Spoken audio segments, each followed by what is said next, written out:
that correlation? The payable increase because we are not able to offset the debts, and we had price increase. Can you We explain had what price debt increase around that time. Is the We're purchasing on credit. is the debt as a result of the increase in prices? It accumulated.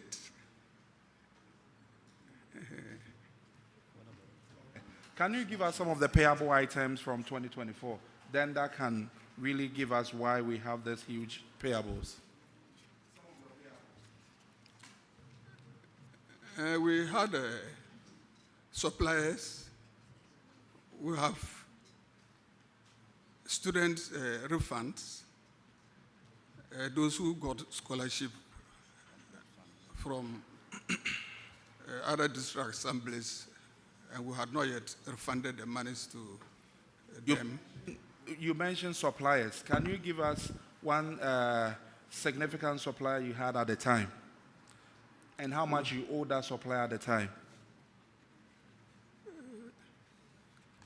We have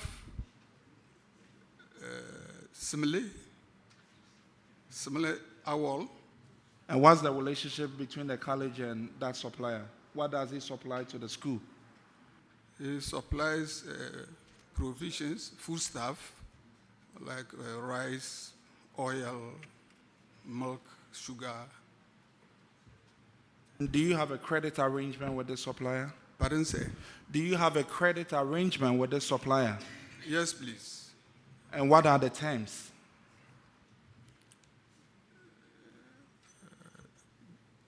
That is we are talking developed. about That is done by the procurement unit. They do the arrangement. Mr. Finance, we want to understand why you had huge payables at the time. I asked a simple question. The credit terms you have with the supplier will specify that you have 6 months within which he supplies that you pay, or 1 year. That's the terms I want to understand. Then that can also come into explain why you have this huge payables. Okay. If you do not have the answer, say so. But if you have, then you can go out. It's the procurement people who did the. Okay. But next time, try and get all these explanations before you come to the committee. Okay. Thank you. So we are looking at your current ratio, and you improved it slightly. But then we would encourage that you do more to increase your ratio such that you are able to pay all your liabilities one day for due. So I'll bring it to an end and encourage that you do more to improve your ratios and also manage your liabilities well. Thank you, Chairman. All right. The next infraction is on paragraph 898. Thank you very much, Rankin. Just a quick one. Finance officer, so I think that you will have to do more next time.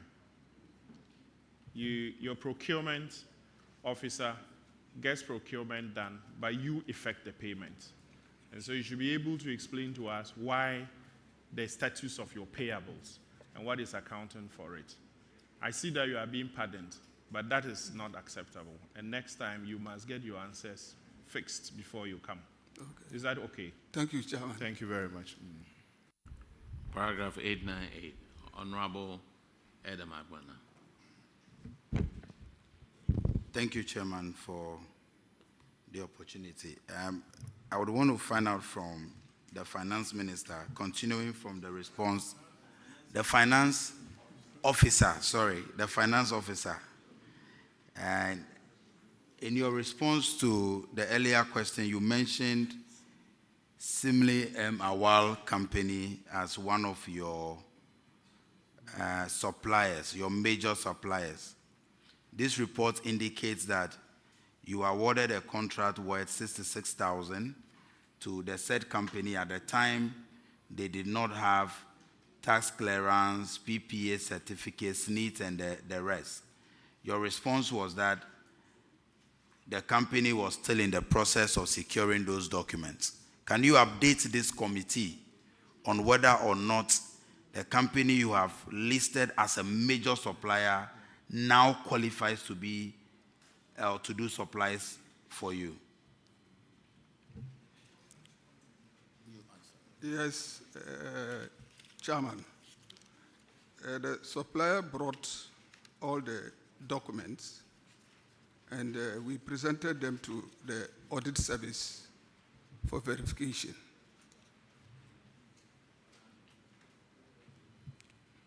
Mr. Chairman, if the auditors can confirm whether or not they received those documents.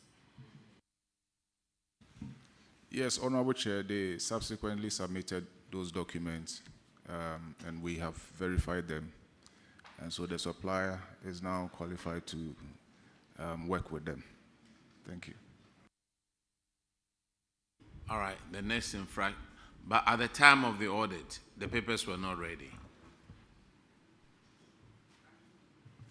At the time of the procurement, he had all the documentation ready. But because we buy on credit, at the point of payment, per the audit works checks, the supplier had a problem with the documentation. So he was asked to go and work on them, which he's done. But at the point that we were giving out the contract, he was duly qualified. All right. The next infraction is on paragraph 903, and Honorable Hotoje will handle that. Thank you, Mr. Chairman. Mr. Chairman, this has to do with payment of unjustified allowances.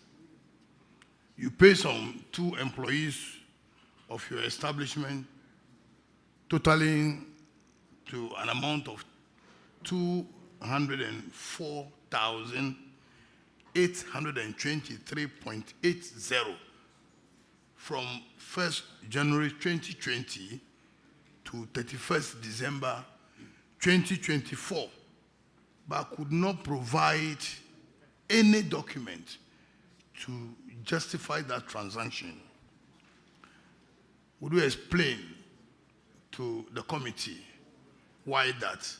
These payments were in respect of entertainment allowance, fuel allowance, responsibility allowance, and additional duty allowance. So update the committee why it is either justified or not justified.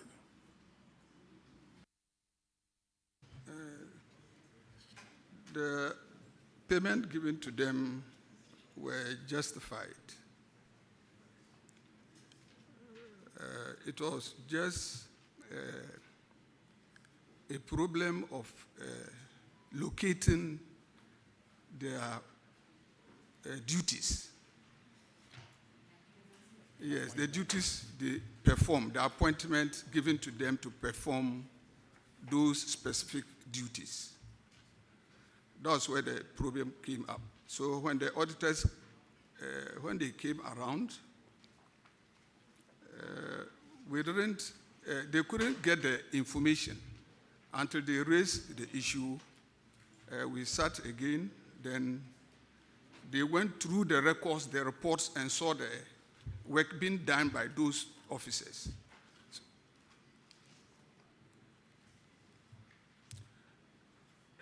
Mr. Chairman, somebody is given duty to perform RICS, and the information was that the issues the auditors raised was that. Mr. Finance Officer, Yes. let me find out. Okay. The so-called duty, additional duties you are talking about, is it by word of mouth or they are spelled out in their letters of appointment? They are spelled out. So you are telling us that the auditors found all those on their appointment letters. Is that it? Yes, Chairman. Auditors, can you confirm that to the committee? Honorable Chair, at the time of the audit, we realized that these individuals were being paid the allowances that we have specified in the report, but they could not provide appointment letters that gave them that right to benefit from those allowances. And so we captured it in our report because at the time of the compilation of the AG's report, those appointment letters were not provided. But then afterwards, they were able to provide appointment letters that indicate that these individuals are supposed to be paid these allowances that we have indicated in the report. Thank you. Mr. Chairman, appointment letters with the various duties spelled out shown as evidence. Finance officer, what they needed at that time, if you listen to the auditors well, they needed copies of the appointment letters. And that was what you couldn't provide at the time of the audit.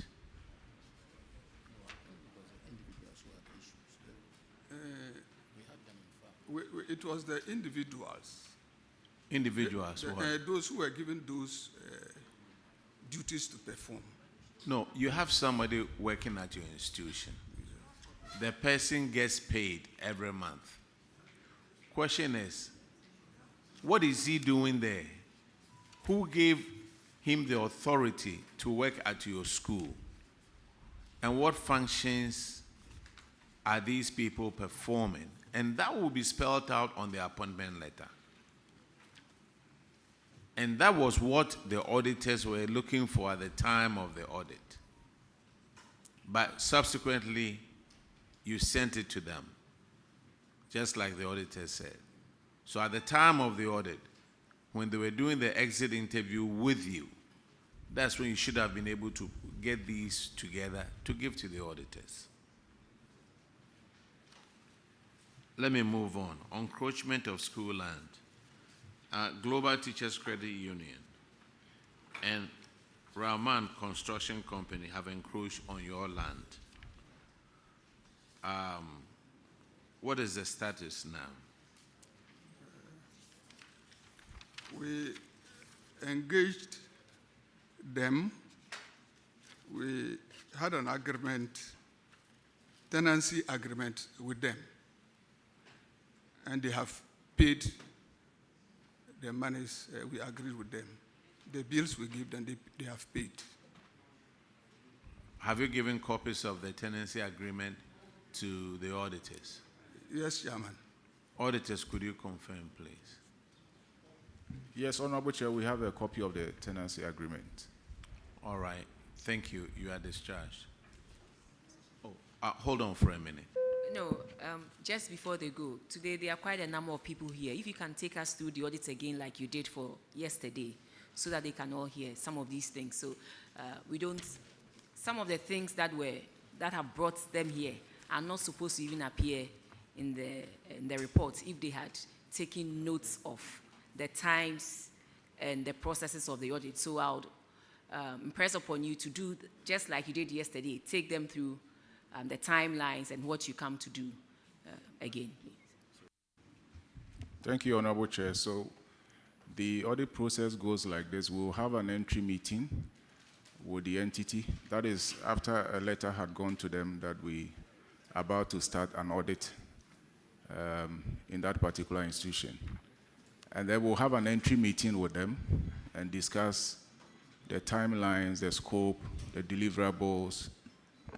Please, visitors, it is for your own benefit. So if you can please be still and let's all listen to him, and we'll be grateful. So the entry meeting will spell out all that we are in the entity to do, what we expect of them, and the fact that in the course of the audit we'll raise queries or observations when we come across them. and then require them to respond to those observations. So that entry meeting is done, and all the management staff or key people are supposed to be present in that particular meeting. Now, in the course of the audit, when we come across some observations or there are audit findings, we would put them in a form of a document and send to management, and management is supposed to respond to those audit queries or observations that have been raised, and usually to be within 7 days. Now, after the 7 days, if they are unable to respond to all the observations that have been raised, we will escalate those findings into the draft management letter. And the draft management letter is what we discuss at the exit meeting. So at the exit meeting, all the issues that we have come across that are still pending, that they've not been able to provide documents or responses to, we will discuss them at the exit meeting and give them the opportunity to provide responses or documents with regards to those issues.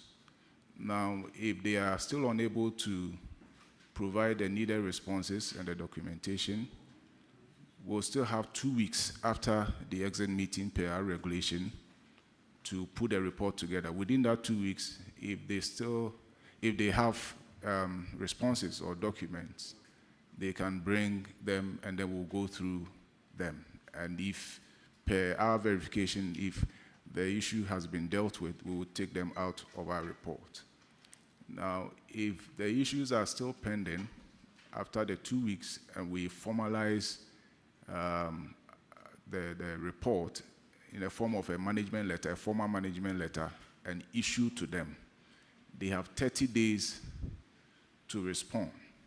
Now, after the 30 days, if they are unable to respond to the issues or provide the needed documents to clear those issues from the report, we will escalate all those findings that are still pending into the AG's report, the Auditor General's report, and then submit to Parliament by end of June that year.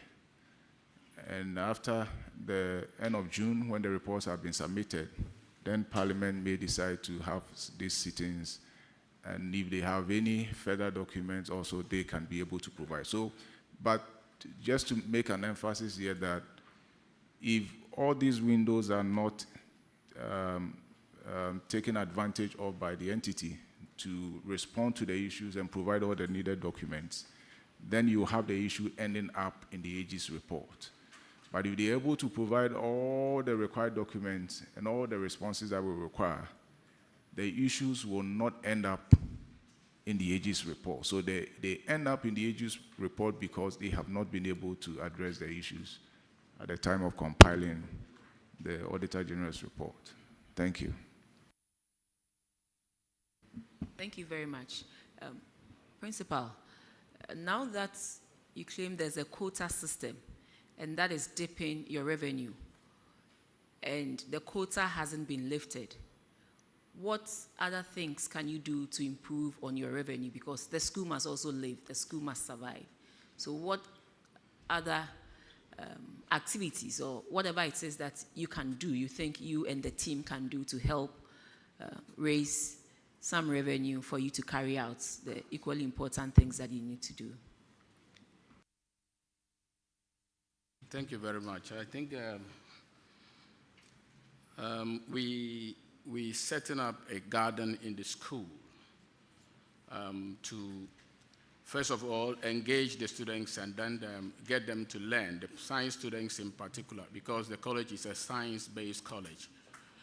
And when we do, whatever revenue we will get from the proceeds of the garden or the farm will be used to supplement our income. Then also our vehicles and other, our vehicles are normally, people come for them at a certain fee. And we rent them out and we make some money out of it. The assembly hall is equally also being utilized for this particular, to make sure that our income goes up. Then as an institution, we set up a multi-purpose sports facility, We did that from IGF.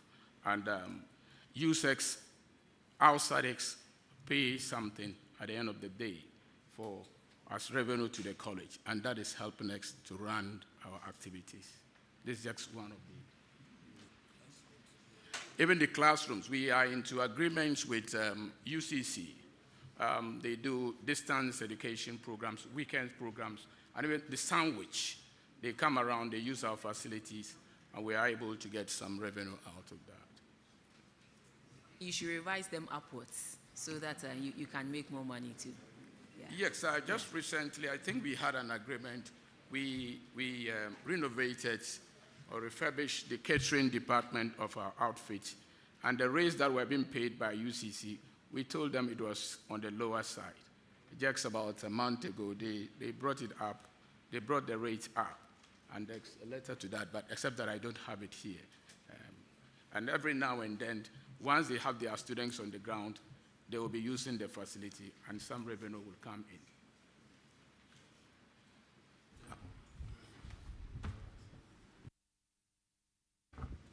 Mr. Principal, in your submission, you mentioned that you have some vehicles that sometimes you do rent them out. And, you know, I know that you have insurance on the vehicles. But insurance, when we're doing the insurance, whatever you said during the insurance will be used when you're going for claims. So if it was insured as a private vehicle for the school, and you're now commercializing it, if there's a problem, you need to understand that the insurance company may reject any claim. So you have to look at that one and see the type of insurance you have to avoid any problem in future. Should there be a claim? Thank you very much. Noted. Thank you very much. Prof, you are discharged. Okay. Thank you very much, Chairman, and then members of this honorable committee. Thank you. May we call Salaga Senior High? Salaga Senior High.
Please have a seat and then introduce yourself to the committee.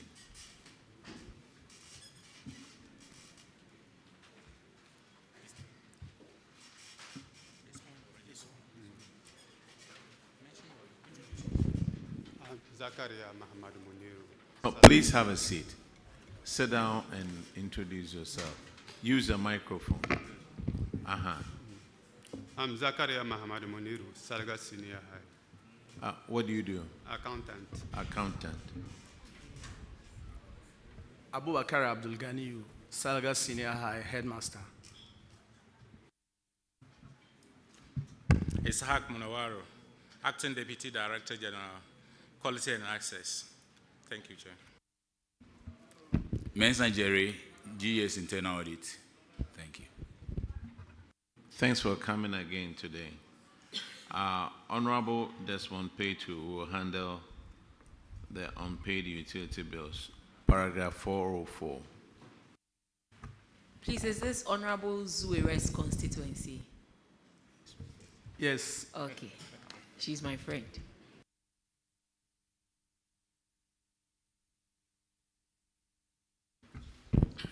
Thank you, Chairman. Saraga Senior School, you're welcome. There is this infraction, total amount of 365,008 cedis and 98 pesos, only to Netco company or whatever limited. And then it is said that it is an unpaid electricity bill which has accumulated to that amount, and water as well. The detail here spelled how it came about: classroom, guest dormitory, many on. I want you to walk us through how this thing has been accumulated to this amount and it has not been paid.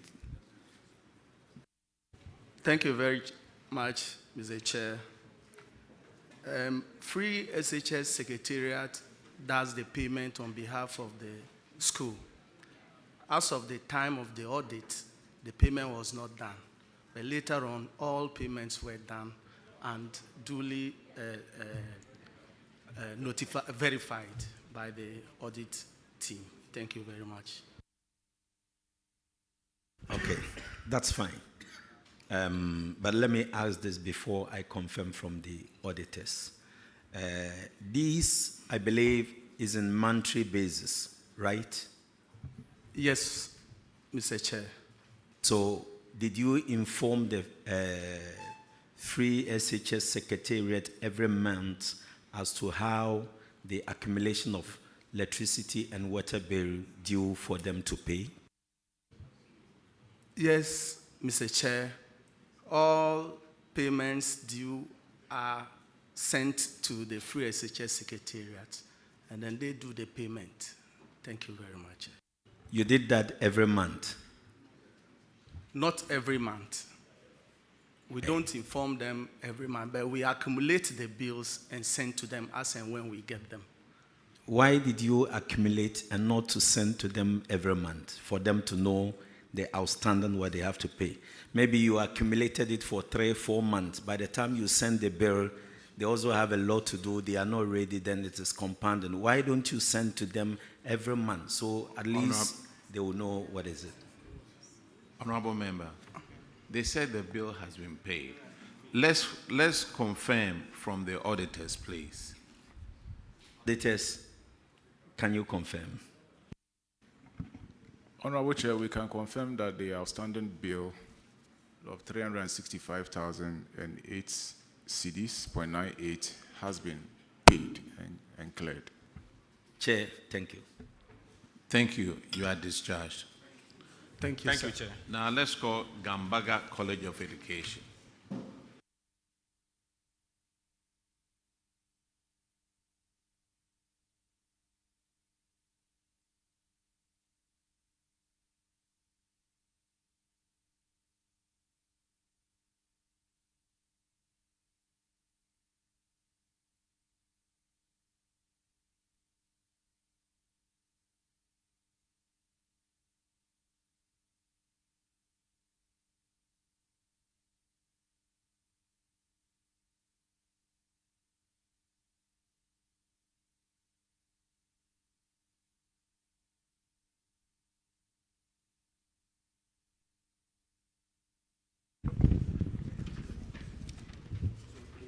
Say it after me. Okay. So the mic is off. We raise the Quran. Raise it. We raise the Quran. Raise it and say it after me. I, Dr. Kasum Korana, do in the name of Almighty Allah swear. Do in the name of the Almighty Allah swear that the evidence I shall give before this committee. That the evidence I shall give before this committee touching the matter in issue touching the matter in issue shall be the truth, the whole truth, and nothing but the truth. So help me Allah. Thank you. Please introduce yourself to the committee. Thank you, Mr. Chairman.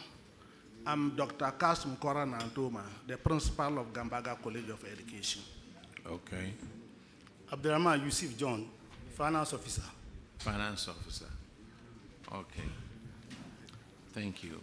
Let's look at your financials.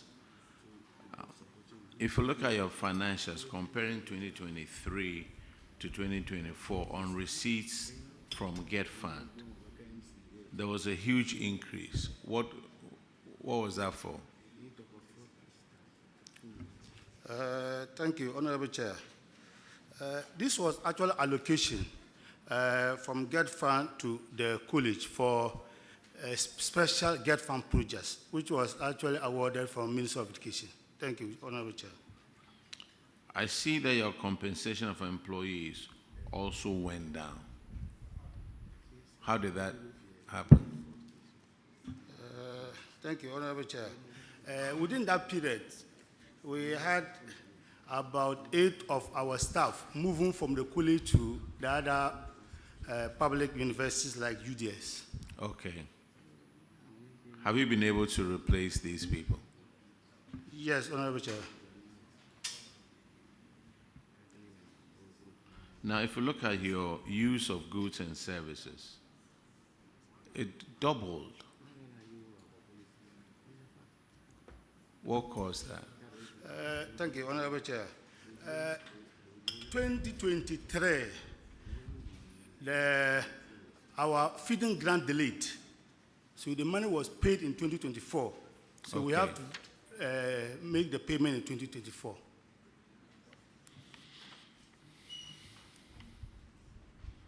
Okay, the consumption of fixed assets, that's switching to IPSAS, right? Okay. So if you look at you had a huge deficit out there from 947 surplus to 586 deficit. Okay, now let's go to the financial position.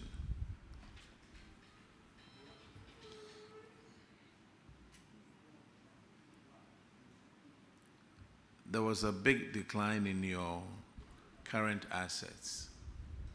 And what do you attribute that to? Thank you, Honorable Chair. In 2024, the current asset, like the revenue, stock, we actually consume all the stock. Then you can see that our liabilities were also paid. You see that your current ratio went from 12 to 1 to 6.6. Yes, that's a 50% decline. Decline, yes. And you need to keep an eye on it. Yes. Let's look at management issues. Students' indebtedness, 350,000. What has happened to this amount?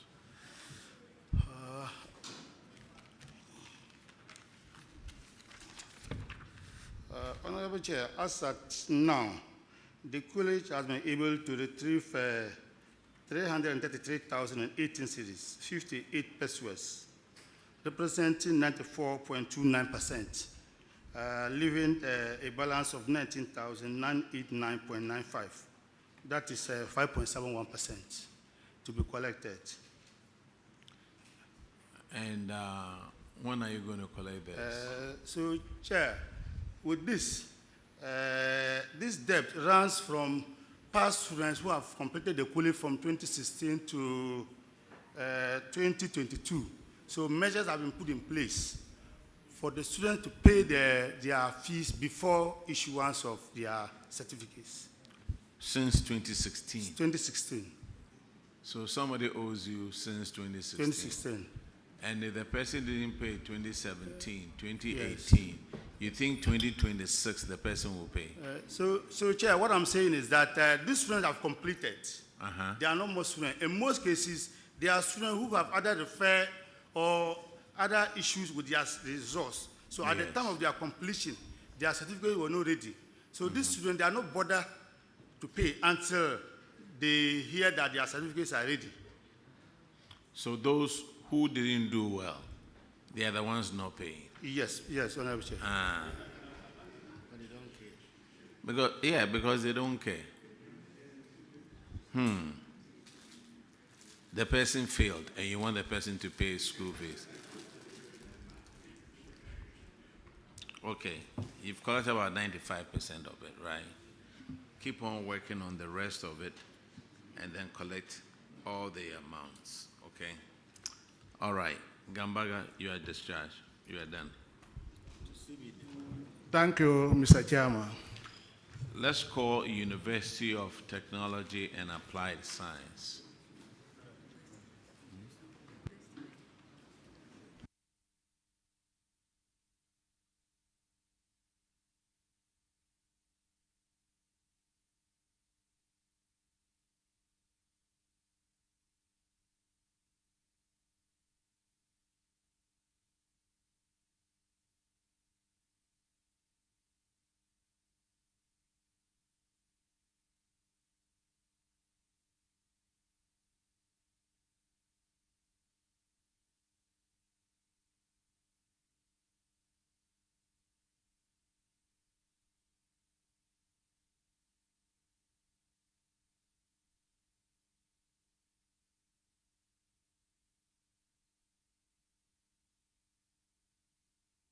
Okay, now let's go to some assemblies.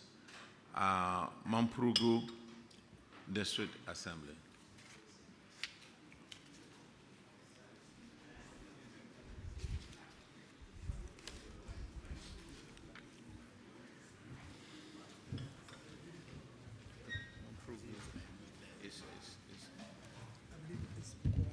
Yes.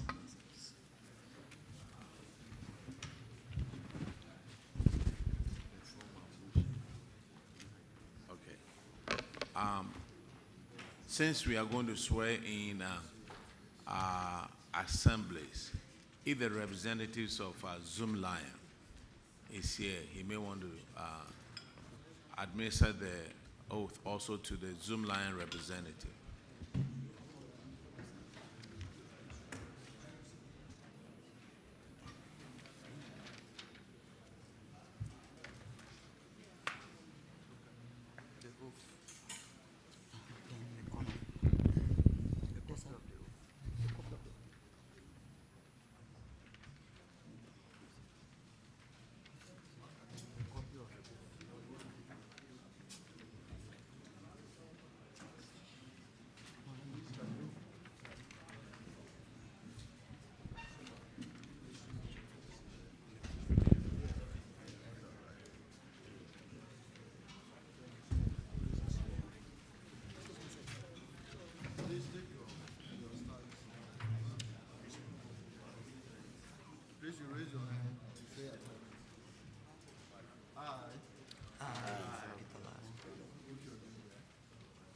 Do in the name of Almighty Allah swear. Do in the name of Almighty Allah swear. That the evidence I shall give before this committee. That the evidence I shall give before this committee. Touching the matter in issue. Shall be the truth. The whole truth. And nothing but the truth. Nothing but the truth. So help me God. So your minds can go on now.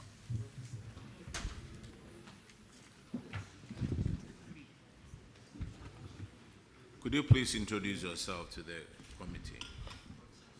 I'm Abdurrahman Abdulaziz, District Chief Executive for Mampurugu Mwaduru District. District Chief Executive for Mampurugu Mwaduru District in the Northeast region. I'm Ishaq Yakub, District Coordinating Director. I am Idris Fusini, Internal.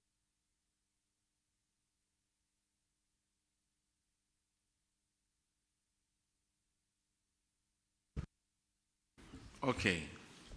Now let's go straight to missing.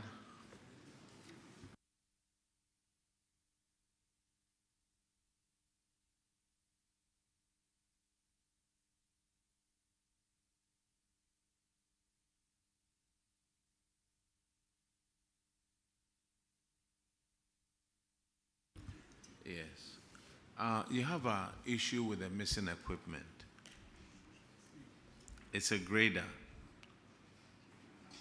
owned by the assembly. Where is the grader? Thank you. Page 81. Honorable, I would like to take the opportunity to thank the committee for this opportunity to provide some clarifications and explanation regarding the missing grader, and not just the grader and genset as reported. The grader is currently in Bolgatanga in the Upper East region. And respectfully, the equipment in question at the material time of the audit were really not missing. Rather, it was sent to Bolga for repair works. And upon assessment of the said equipment, it was realized that the equipment cannot be repaired, including the genset. So when this information got to management, and as we speak, the leadership of my current chief executive constituted a board of survey to look into those equipment and provide recommendation as to the way forward. We received the report of the board of survey, and those assets have been declared unserviceable. Sir, let me ask you a few questions. Yeah. Let me ask you a few questions. Okay.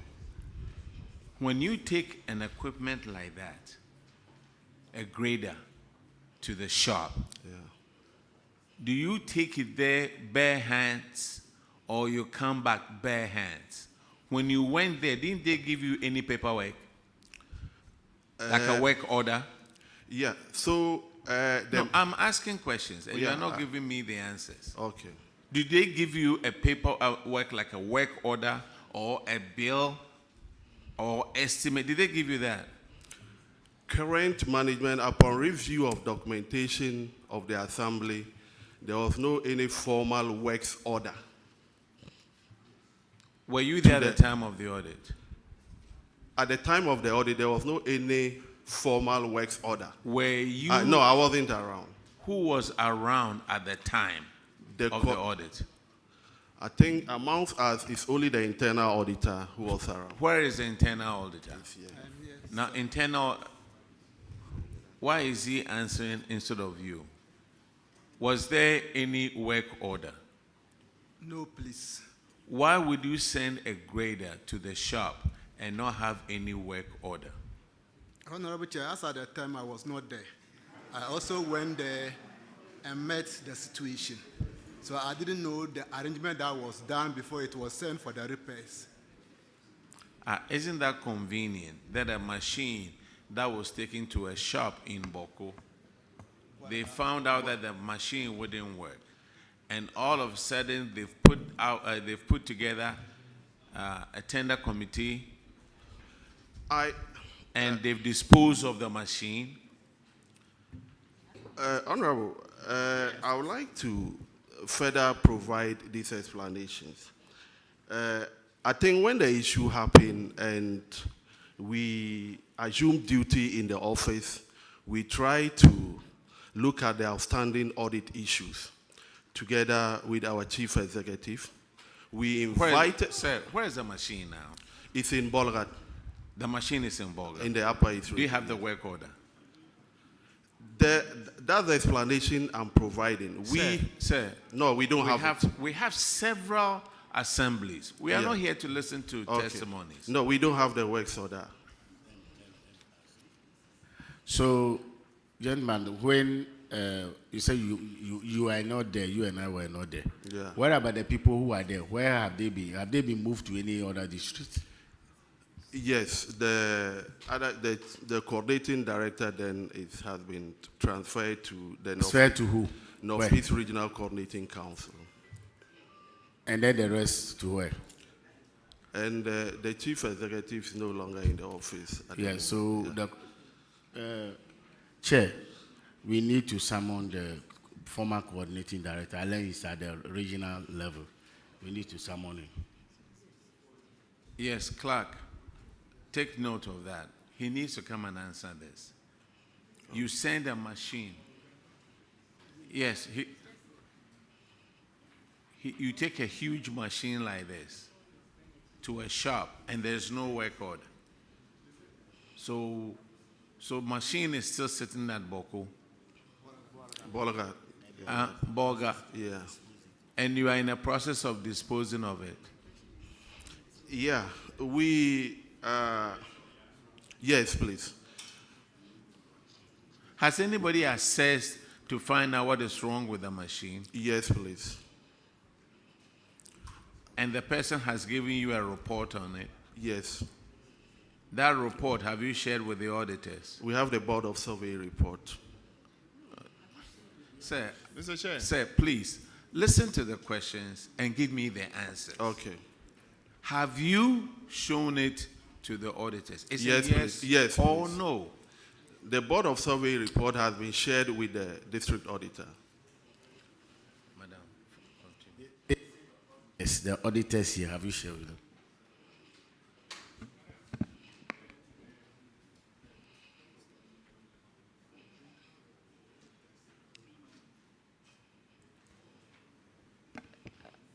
The regional rep of the minister and chief director, please, if you are here, can you call the former coordinating director who happens to be in the region to come over?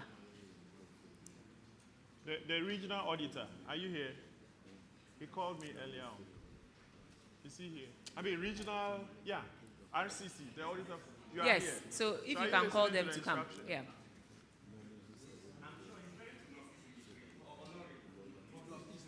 Northeast. Northeast, they're not Northeast. here. Oh, okay, okay. So, coordinating director, you said it's been certified that you can dispose it of. Yes, please. What is the process? What process do you put in place to dispose Yeah, an equipment? So, like I was explaining initially. No, it is not your explanation. I'm only asking a question. What process do you go through to dispose of an equipment? As we speak, since now we have the Board of Survey report, we have written to the State Transport Corporation to come and assess those assets and give us a report on it. Then we follow up with the necessary steps as per the PFM Act and Government of Ghana stores regulations. So what is the process? What does the PFM Act say? What does the stores regulation say on disposal of assets? Yeah, so the process is that after we receive the Board of Survey report and it has been approved, we engage the STC to do the evaluation. After the evaluation, then we formally write to Ministry of Finance for approval. After the approval, then we engage an auctioneer to do public auctioning. In summary, that's... Thank you. You know your job, and I'm happy you know your job. Thank you. The internal auditor, we are being told that an equipment was disposed of without it going through the necessary processes. He is a new person, or at that time to you, again, were not there. I think my chief executive. Can you speak into the mic? I think my chief executive will answer this, please. When he wasn't there,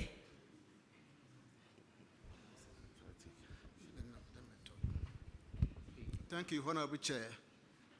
This equipment do not belong to the assembly. They were confiscated items from the mine site, that is illegal mining site.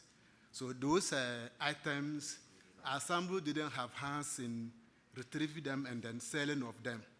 It was the DISEC. And as at the time of audit, we didn't have any information regarding the sale of them. So we couldn't give appropriate answer.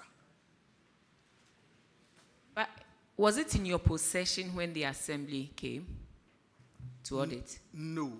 So how come the auditors said that it was your equipment which you sold without going through the proper disposal process, please? Thank you, Honorable Chair. The item seized, some part of it was money, fiscal cash, and that money was deposited in the assembly's accounts. Item seized, part Yes. of it was fiscal cash. Yes, please. There were monies among the items seized. And what items were seized apart from the cash? There was a tipper truck.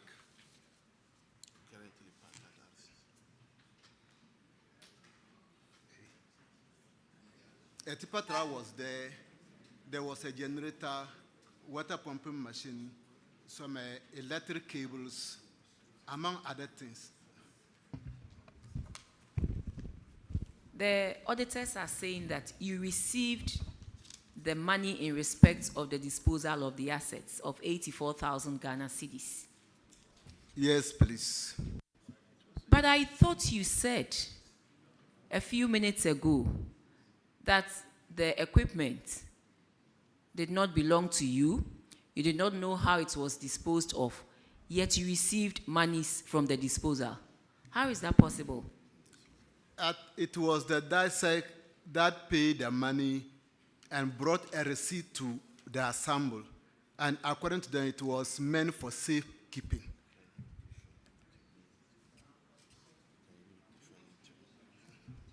Sir, you said that the equipment did not belong to you. Why was the money deposited in the assembly's account? It's not yours. Honorable Chair, as a coordinating director who assumed duty in the district somewhere September last year, in fact, I did extensive work on this issue. And I would like to report to the committee and also advise colleagues, especially coordinating directors, that when auditors audit and ask us to respond to issues, we need to take our responses very serious, assemble our team to do the right thing. When you look at the Maybe response... because it's coming from one of their own, they will Yeah. take it wholeheartedly. Yeah. Thank you very much. So when you look at the response provided by management then and the facts on the ground, you wonder why management then really responded to. I think there was a fine opportunity to let auditors know what actually happened. Like he said, there is this mining community in the district, Nanguruma, and at the peak of the call by citizens to stop illegal mining, community members went to this community, vandalized equipment. There were existing excavators that they removed some parts, the control boards and the like. So this issue came to the attention of the District Security Council. Then the District Security Council visited the site and salvaged a number of items, including a tipper truck. And as per the report's engagement with the former DCE and facts reports on file, DISEC minutes, it indicates that an amount of 84,000 and those equipments were salvaged at the site. The other items that were salvaged were subsequently sent to the Northeast Regional Coordinating Council, including a tipper truck. As we speak, the tipper truck is parked at the Northeast Regional Coordinating Council, including the item. I have the store receipt voucher indicating the items that the RCC received, and also I have the pay-in slip indicating how much was paid into the account. And in actual fact, Assembly never, per the records, auction any asset per the review of the assets register of the Assembly. Those things that were auction, so-called auction, were rather sale of excavators, damaged excavators that the DISEC salvaged. And when DISEC met, they took a decision that the money should be lodged in the accounts of the Assembly for safekeeping and also for subsequent. I'm coming. Why do we not explain all this to the auditors? Yes, when they came. It's surprising. Auditors, please, can you give us an update on this?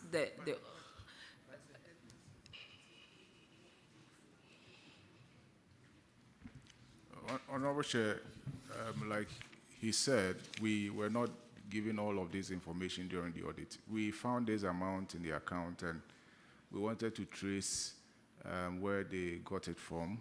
And that is when this issue about the fact that some items were seized and disposed of, and that is why, and that is the proceeds of the sale of the assets. Now, we recommended that because we have not been able, they have not been able to provide us with the documentation regarding the disposal of those items, the amount should be recovered into the AG's account. Now, with our follow-up, they have given us some minutes from the DISEC meeting regarding this particular issue, but it is still outstanding as we have it in the report. But some meeting has been held, and they have given us the outcome of the meeting regarding this particular issue. You see, you've been sanctioned under Section 92 of the Public Procurement Act. This means that I need to refer you to the Auditor General for prosecution. Now, the people that we have over here, where is Honorable Abu Adams, who was the District Coordinating Director? That's the former district executive. And then Mr. Seidu Swalehu. That's the former Coordinating Director. Okay, those will be the people that we may have to.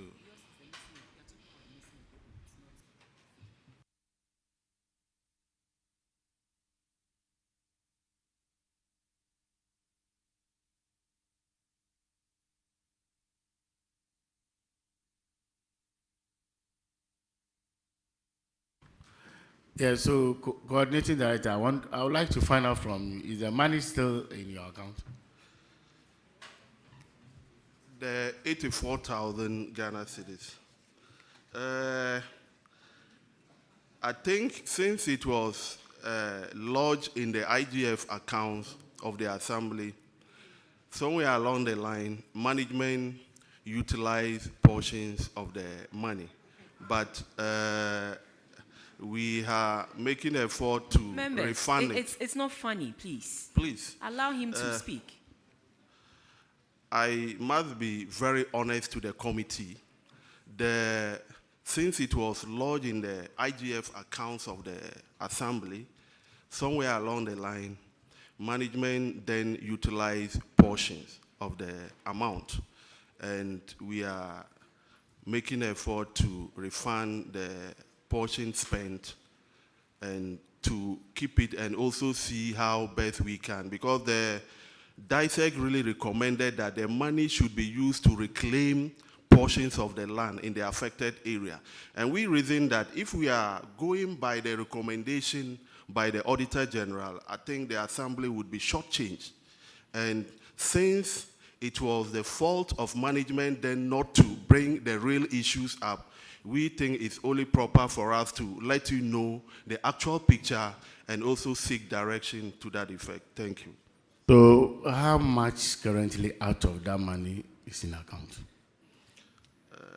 I can't readily confirm. I have to. I can't confirm the exact figure as we speak. See, the law is also very clear that monies that have not been given to you per your budget, you cannot spend. That's the PFM law. The law is clear. It needs to be approved for you before you can spend. So that was an illegality. So I would ask that you will reimburse to the tune that you have taken out. Okay. And then when you are preparing your budget for the subsequent year, Okay. you budget for it, it goes through the process, it's approved, and then you spend. Okay, But thank you. two, I also think that before you even touch this money, you need to clear with the auditors, right from the process of the disposal, whether it is your district or the Northeast district, it is still part of government. Yeah. And so we need to clear this so that the auditors are able to take it out of their books. Okay. Otherwise, the issues are still there. Yeah. Yes, there was a disposal. You say not by you, but certainly there was a disposal by the Northeast. They had to go through certain processes. And as to whether the real value was 84, you also have to go and verify that based on receipts and items that were sold. Okay. So it's not as simple as we see it here, but I want you to work with the auditors for the auditors to guide you as to how to bring a finality to this, because we have to bring a finality to this.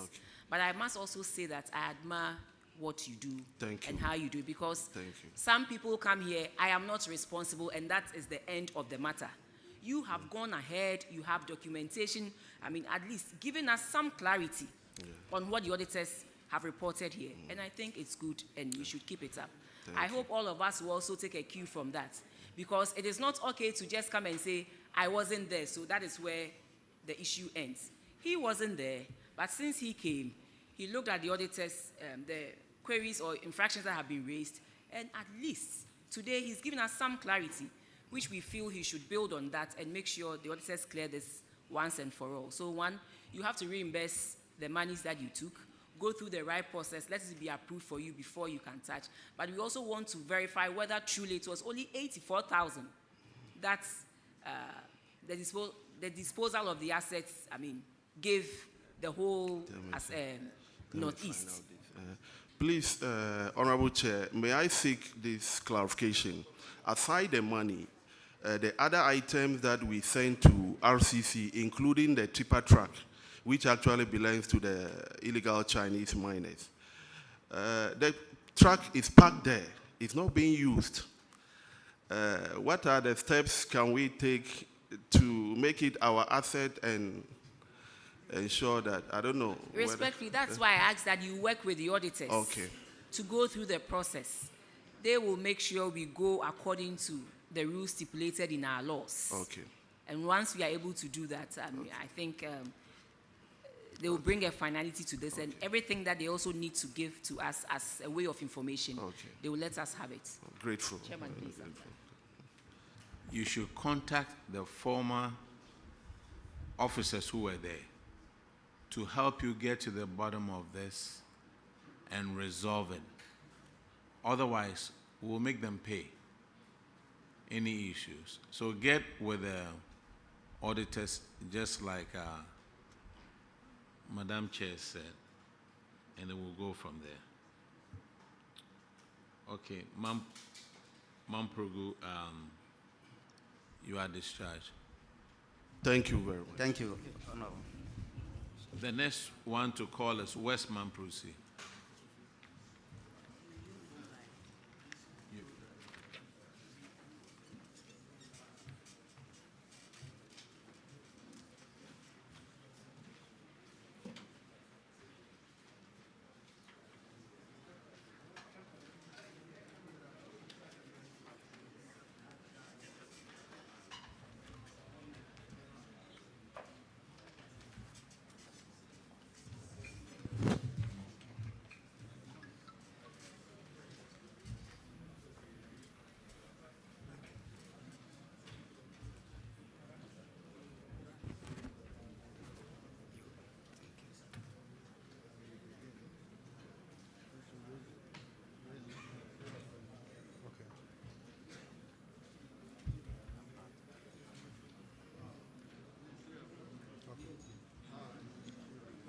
I, Mohammed Rabiu Jabbar,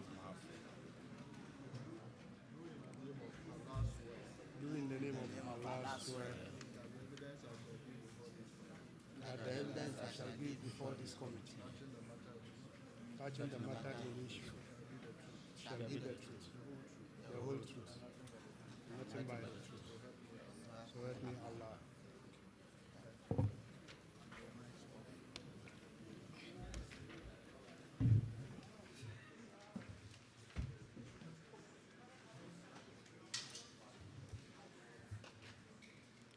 Please introduce yourself to the committee. I'm Mohammed Rabiu Jabbar, Municipal Chief Executive for West Mamprusi. Justice Bayong Mafu, Municipal Coordinating Director for West Mamprusi. I'm Zakaria Hussein, Municipal Finance Officer. I'm Aminu Yakubu, Municipal Internal Auditor.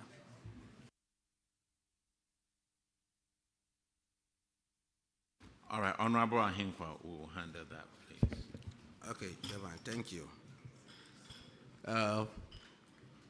Your outfit awarded a contract for construction and finishing of a cheap compound and a sexual center at Narus, at Yama.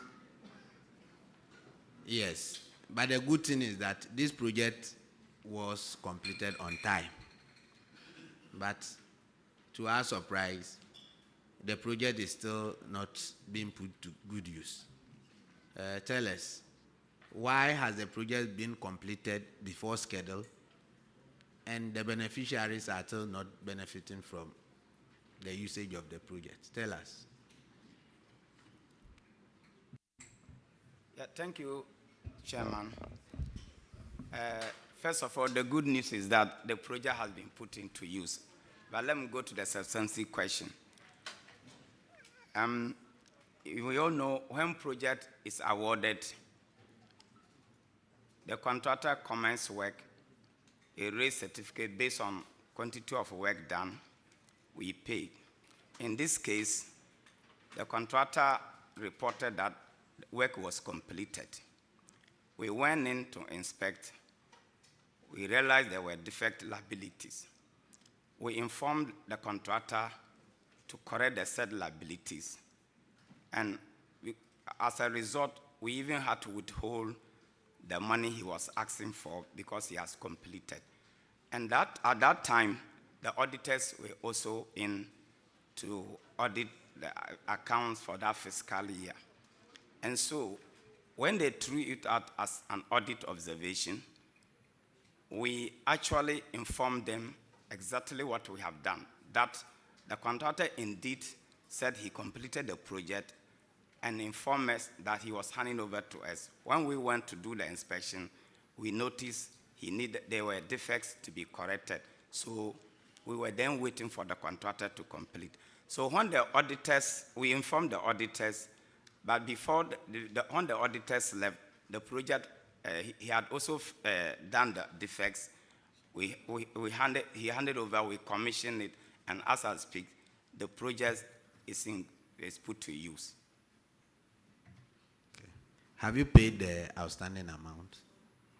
Yes, Mr. Chairman. Okay. Auditors, is it true that the project is being put to use? Yes, Honorable Chair, per our last inspection, the project is in use now. Chair, let me add that aside the building of the Chiefs compound, we have even gone ahead to construct a mechanized borehole for the facility so that it will make the use of it effective.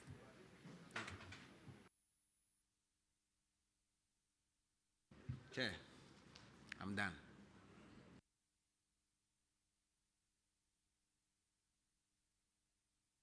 Okay, West Mamprusi, you are discharged.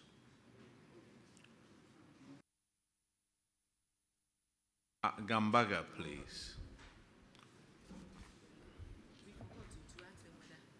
West Mamprusi, prior to 2025, the deductions on your DACF? A quick one, please update us.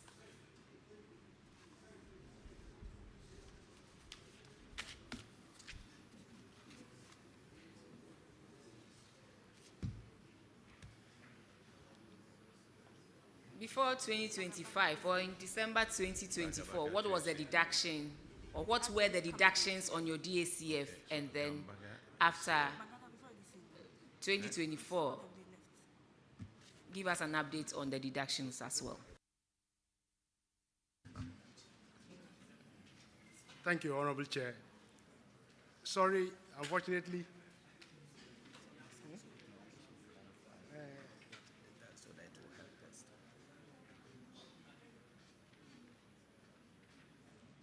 Honorable Chair, if you can kindly clarify it for us. The specific deductions.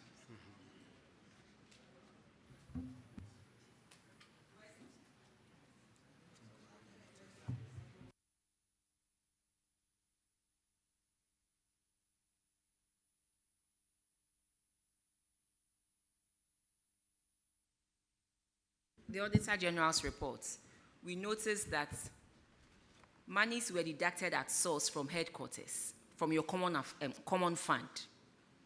And so yesterday we asked some of the assemblies that appeared before us.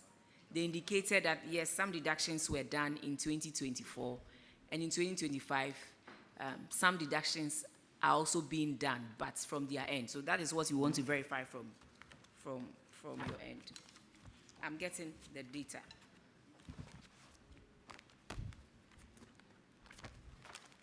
Do you have this report? The utilization of the District Assembly Common Fund? Yes, please, we have. Okay, so I'll take you to page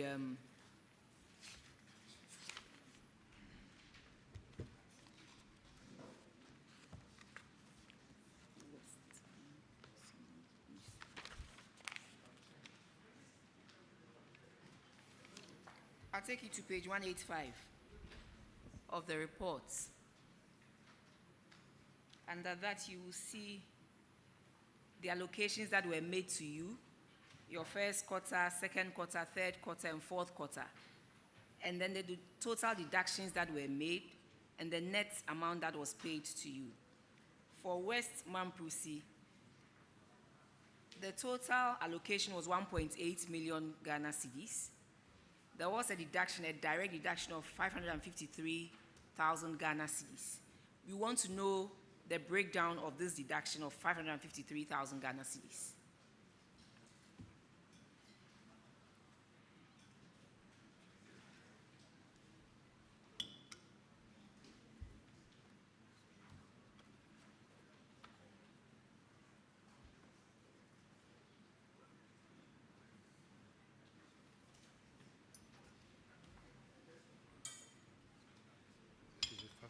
Are you all new to the assembly? We are all new completely. That's a new team altogether.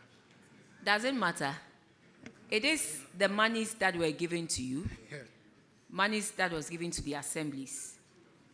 And I'm asking, prior to 2025, some deductions were being made at the headquarters. As we speak now, are those same deductions being made? No, please. Okay, so tell us what was the components of the 553, and currently what is being done to your common fund in terms of payment from headquarters.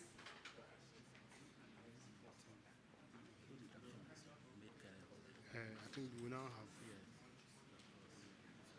So you respond. Just tell them.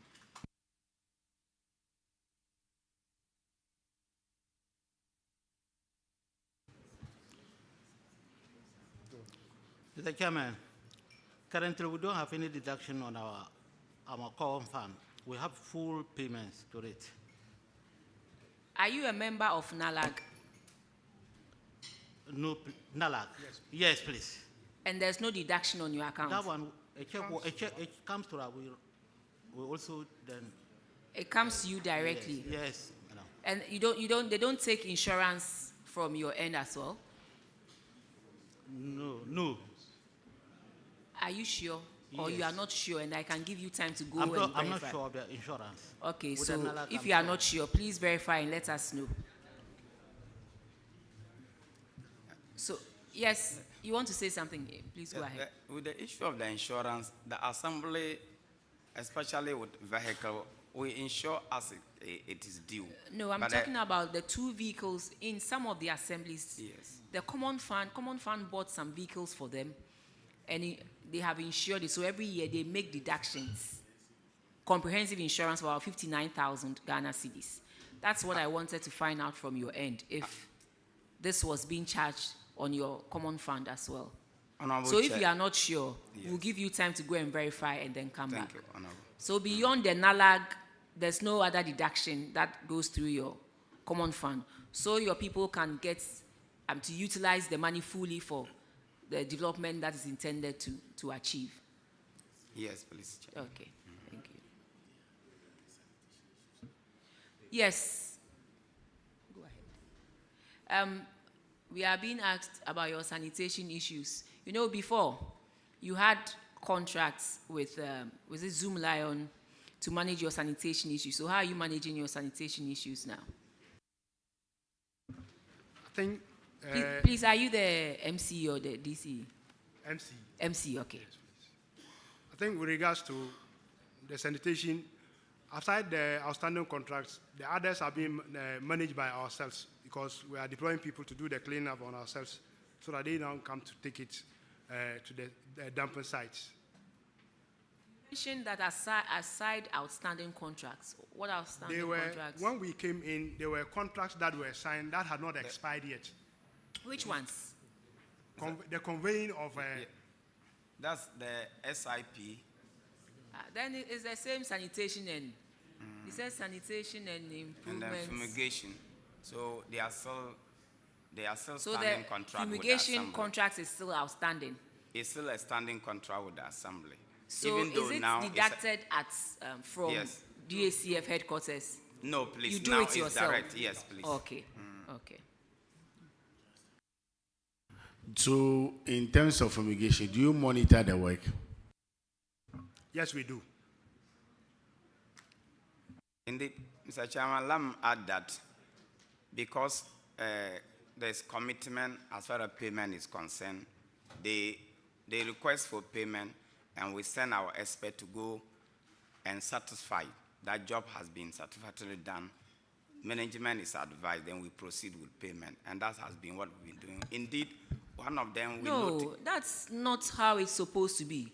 Because once they finish their job, you are supposed to sign. So that if you later send your people to go and verify if the work has been done, then you have done nothing. Yes, Mr. Chairman, that is the procedure. while the work is done, some of the environmental health officers are with them. And when they So request put it for on payment, record that way. we normally do final certification Okay. before payment is.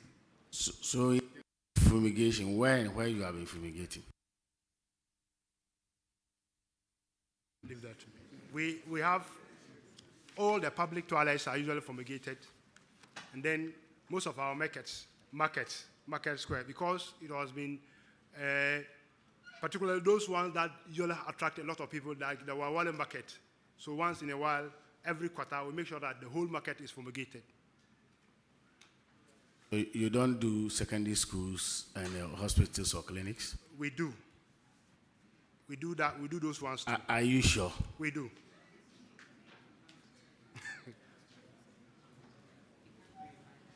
Okay, you are discharged. Now let's call Bagabaga College of Education. Yeah, they're supposed to bring something. We are not dealing with your school. We are dealing with work.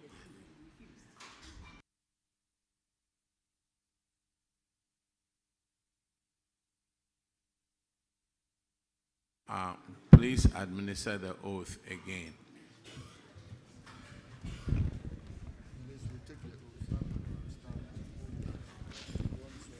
Bible.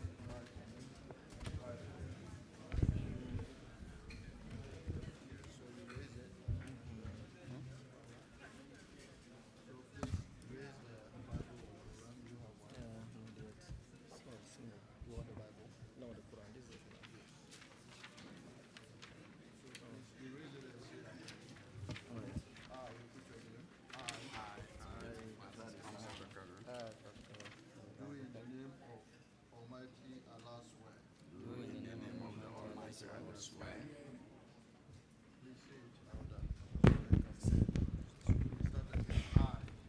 I, Timothy Francis Combon, Do in the name of Almighty Allah swear. do in the name of Almighty God swear That the evidence I shall give before this committee, touching the matter in issue shall be the truth, the whole truth, and nothing but the truth. So help me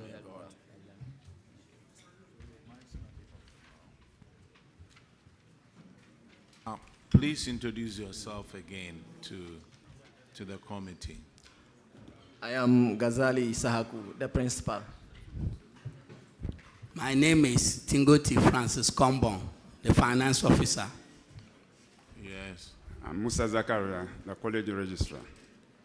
Okay. I'm Dr. Hamid Ibrahim Bukhari, a lecturer at University of Technology and Applied Sciences, former staff of Baraba College of Education.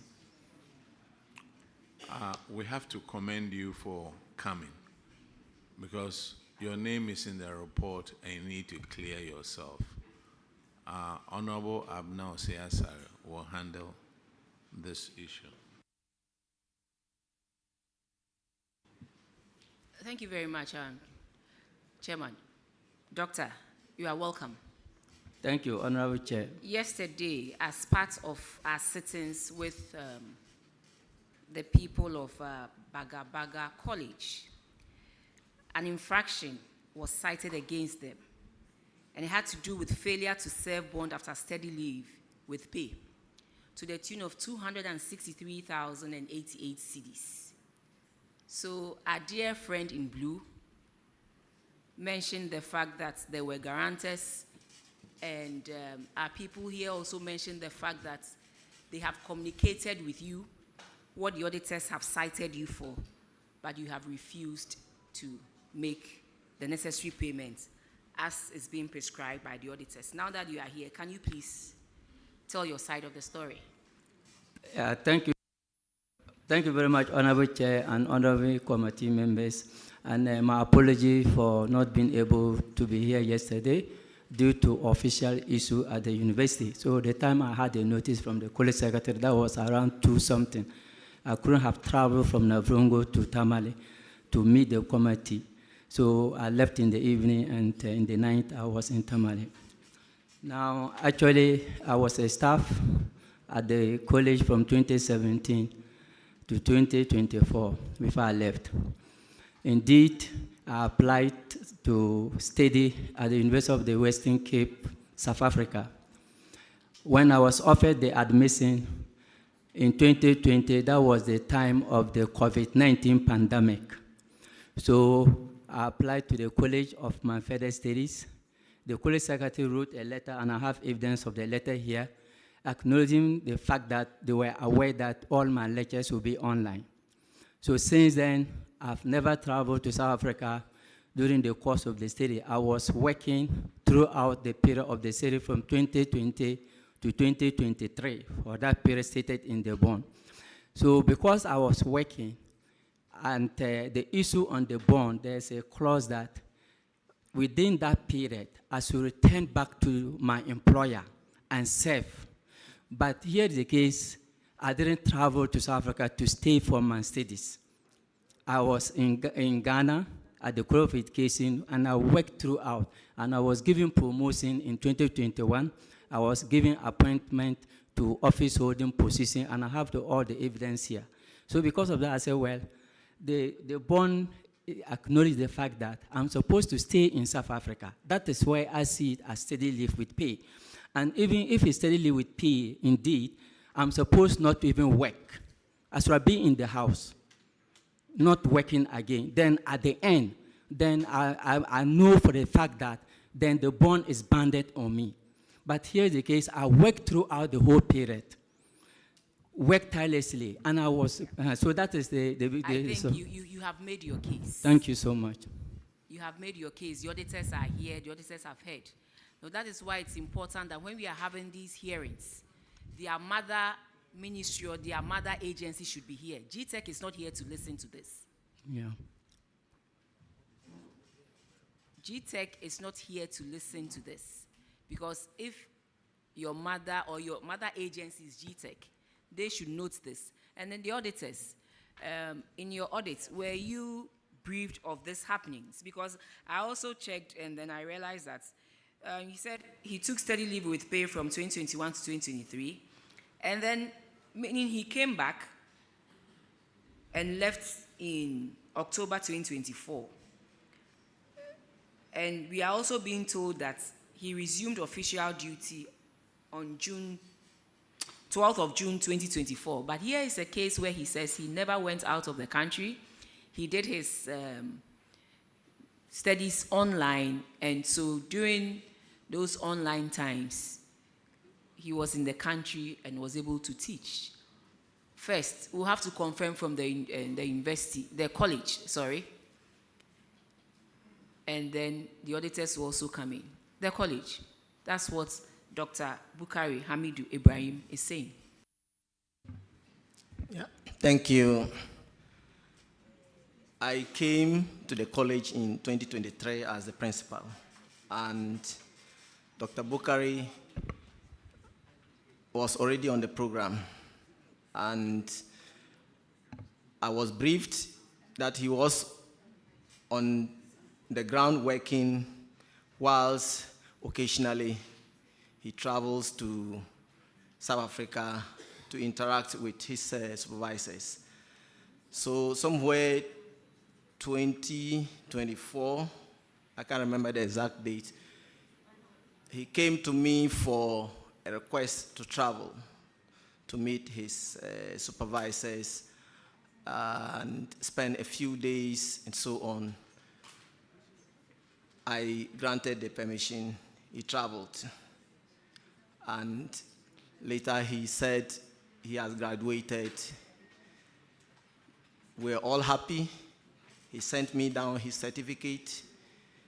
I forwarded it to GTech for certificate evaluation. No, so in effect, you are aware Yes, that I'm aware. he was there working.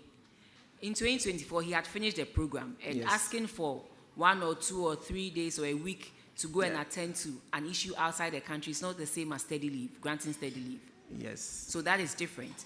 So the auditors, can you please confirm, now that Bagabaga College has confirmed that he was on the ground working, can you confirm the issues that we are faced with now? Honorable Chair, from the account of the college, we are still not satisfied with the explanation. What we saw was that the admission was in 2021. That was after the March 2021, after the 2020 COVID. And then he signed a bond around the same time. Now, when we gave the issue to them, when we raised this issue, the response we had was that they had communicated the issue with Dr. Bukari Hamidu to resolve the matter. This was a reply we got as to whether he was still working for the college and still schooling. That we don't have. And because we were working with documents on file and then also the other responses. So this is coming to us, and if we really have to take what they are saying, then we'll have to do a further work on this and be able to come back to the committee on the conclusion. Certainly. Dr. Bukari, can you show us or give us your admission letter, which stated that you began the school or your study leave in 2020, and also show us when you completed, and if you can show the auditors evidence of you being in school, that will come from the validation that they make every month for the payment of your salaries. So if you can have all these things to back what the auditors are saying, that is the only way we can address this issue and bring a finality to this. Yeah, Honorable Chair, yes, I came with some documents because I cannot just come here to speak on the facts without evidence. So I have all those things in my file right here, and I can tender them before the auditors in your permission. Thank you. Thank you very much. I think your former lecturer wants to say something before I continue. Thank you. I just wanted to say that in that case, in the interest of your committee's time, maybe we can allow him to talk with the auditors and see if they can reconcile and come back to us. And then you can clear him or not. Yeah, certainly. So he says he has some documents. I would want you to hand over those documents to the auditors. We want to bring a finality to this as to whether clearly what you have said is what was really on the ground, and then we clear this. If it's not, and then you have to pay for failure to serve the bond, then the committee will prescribe an arrangement for you to make sure that happens. So we'll be happy for you to share it with the auditors. And thank you so much for coming, taking the trouble to come all the way from Upper East, you said? Yes, please. Yes, and to attend upon the committee. All right. Thank you, Honorable Chair, and thank you for Honorable Committees for the time given to me and listening to me. I appreciate so much, and I wish the committee all the best in your way. Thank you. You see, the school, what it means is whoever spoke to the auditors did not give the proper information to the auditors. Because look, yesterday I was ready to get him prosecuted.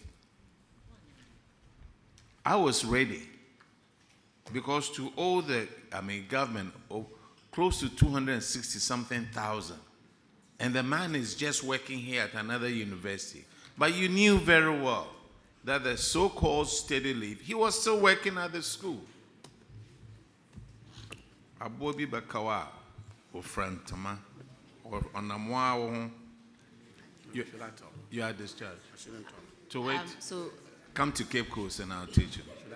So I think Honorable Chair, you are discharged.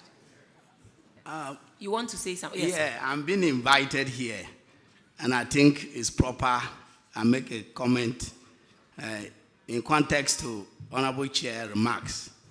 I'm the finance officer. Indeed, my brother, the narration he made, yes, I can confirm that part of it is accurate. But then, we can also push with evidence to support what we couldn't answer to convince the auditors. Okay. It is not as if we didn't do due diligence with the auditors. They were speaking to the file, and we were also given evidence pertaining to his studies in South Africa. Occasionally, he would be in Ghana to do his teaching, as he said earlier on. Sir, so and once you have somehow along this, the line, he also we have goes given there. you the opportunity to go and sit with the auditors, and he says he has documentation to that effect that he was here. Very well. Let's do that. Yes, very well. And then come back to the committee on the final settlement from the auditors. Thank you very much. You are discharged. Now, let's call our order. Let's call Yonyo Nasum District.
Is this right?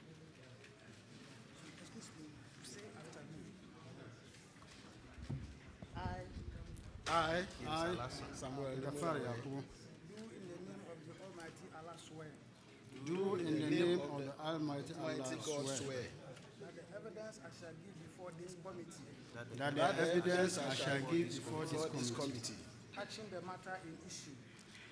matter in issue, shall be the truth, shall be the truth, the whole truth, the whole truth, and nothing but the truth. and nothing but the truth. So help me Allah. So help me God. Please introduce yourself to the committee. Okay. And only one microphone on at a time. Where's the owner? Here.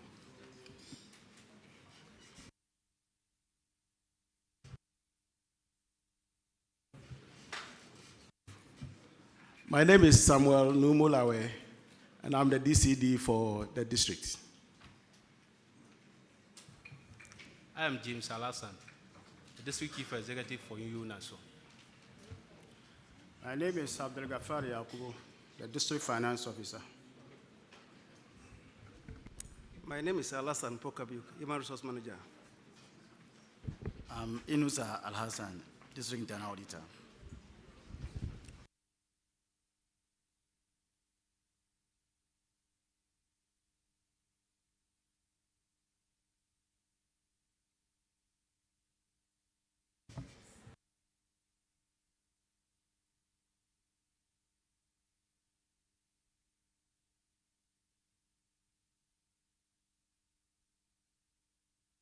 Honorable Gape will handle your issue, please. This is, you are welcome. Thank you. You are being cited for Public Financial Management Regulation, Regulation 92 of the 2019, which basically stipulated that when a worker is working upon the death of an employee, conviction, dismissal, vacation of post, or upon resignation or retirement, the person is not entitled to salary. But over review of your payroll indicated that your district, one Mr. Godfred Yahaya Musa, a social development officer, vacated his post on the 1st January 2024, yet continued to receive salary payment amounting to 30,759.16 for a period of January 2024 to June 2024. This occurred based on the failure on your part to do salary validation promptly to remove such officer from your payroll.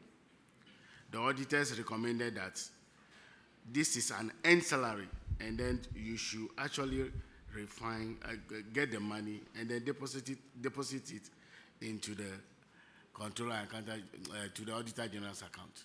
What is the status of this? Honorable Chair, may I be permitted to allow my finance officer to answer this? Yes. I guess that's why he came with you. Yes, please. Let him do some work. Thank you, Honorable Chair.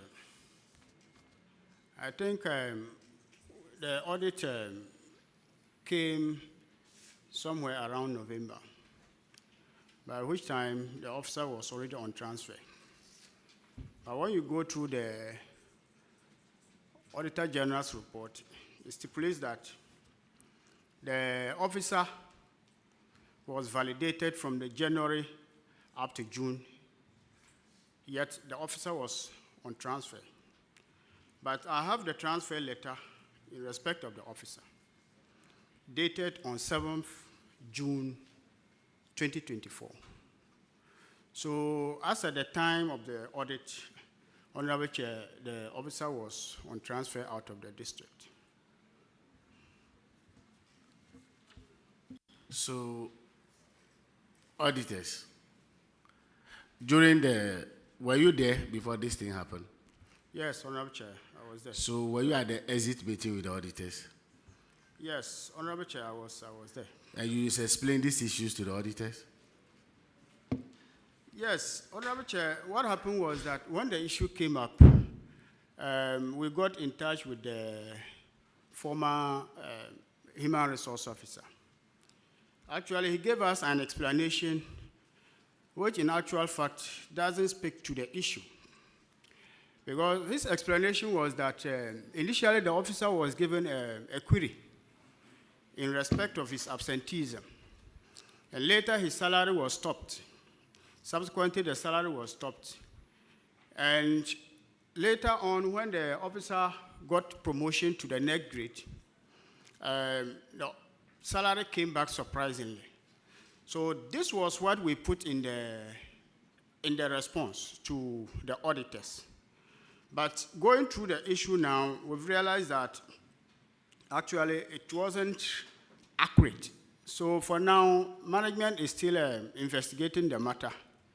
And even management is contemplating referring the matter to IOCO to conduct an investigation into it so that we can get the true facts of the situation on the ground. This is an issue happened in 2024. We are in 2026. And you are telling the committee that the manager is contemplating to invite IOCO. What have you, why is it taking you so long to do the needful? Yes, Honorable Chair, thank you very much. The problem has to do with contention, because the officer in question is still disagreeing with the position that he vacated post. So actually, it's still a contentious issue. And management is still trying to get to the bottom of the issue. Hence, the intention to invite IOCO to look into the matter. So is the person still at post, working at the where you have been transferred to? Yes, Honorable Chair, he's at post, working Yeah, at. but you know, auditors, during the exit meeting, you were not able to explain these issues to the auditors because they say management did not respond to the findings. That's what the auditors say.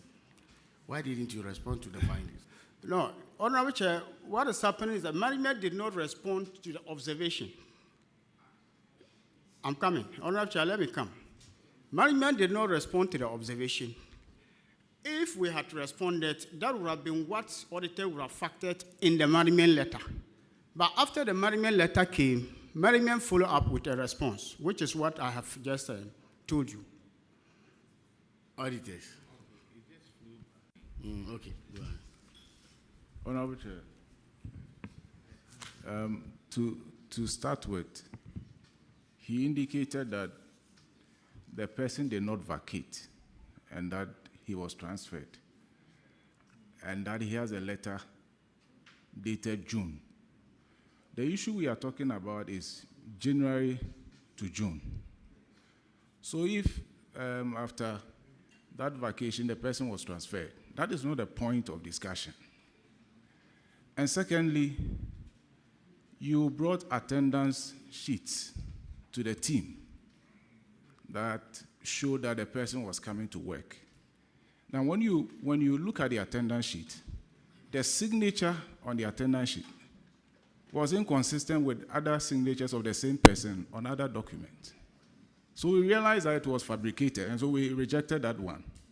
And we insisted that the person vacated post and supposed to refund that amount. So this kind of, giving two sides of the story, it baffles us. That is not the understanding we got from you when the team engaged you. You see, you yourself said he had a problem with attendance. Didn't you say that? Yes, Honorable Chair. And hold on. And he was queried. Didn't you say that? Yes, Honorable Chair. It's true. So, I mean, he wasn't coming to work. To the extent that you queried him. Yes, Honorable Chair. But you were validating him all this time that he wasn't coming to work, and he got paid. Honorable Chair, the query was in respect of his absenteeism. From when to when? That is due to the inconsistency in the signature. Because going through the attendance book, we realized that the officer had attendance all right, but the signatures were inconsistent. That means he wasn't attending.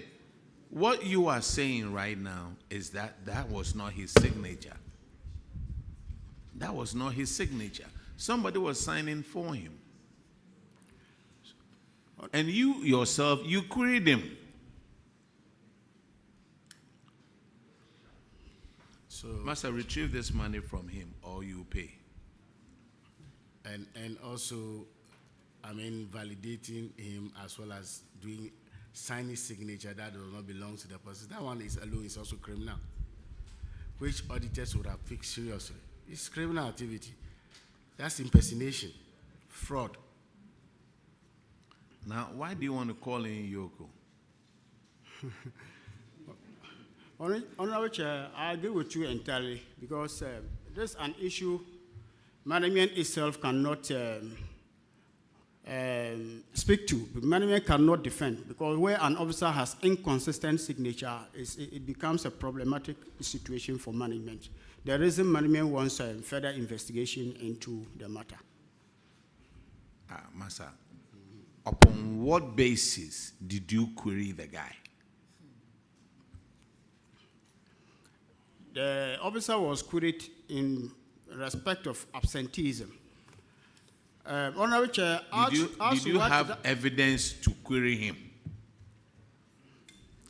That is the information given us by the human resource officer. Oh, come on. So auditors come, they see the same inconsistency, collect the money from the guy. And then your story is becoming a little bit inconsistent. Well taken, Honorable Chair. So maybe when you call Yoko, you may have to sit in front of them and also let's see the consistency or inconsistency in what you are saying. Collect the money from him or you will pay. Well noted, Honorable Chair. Let's go to DHCF and Honorable Ellie will handle that one.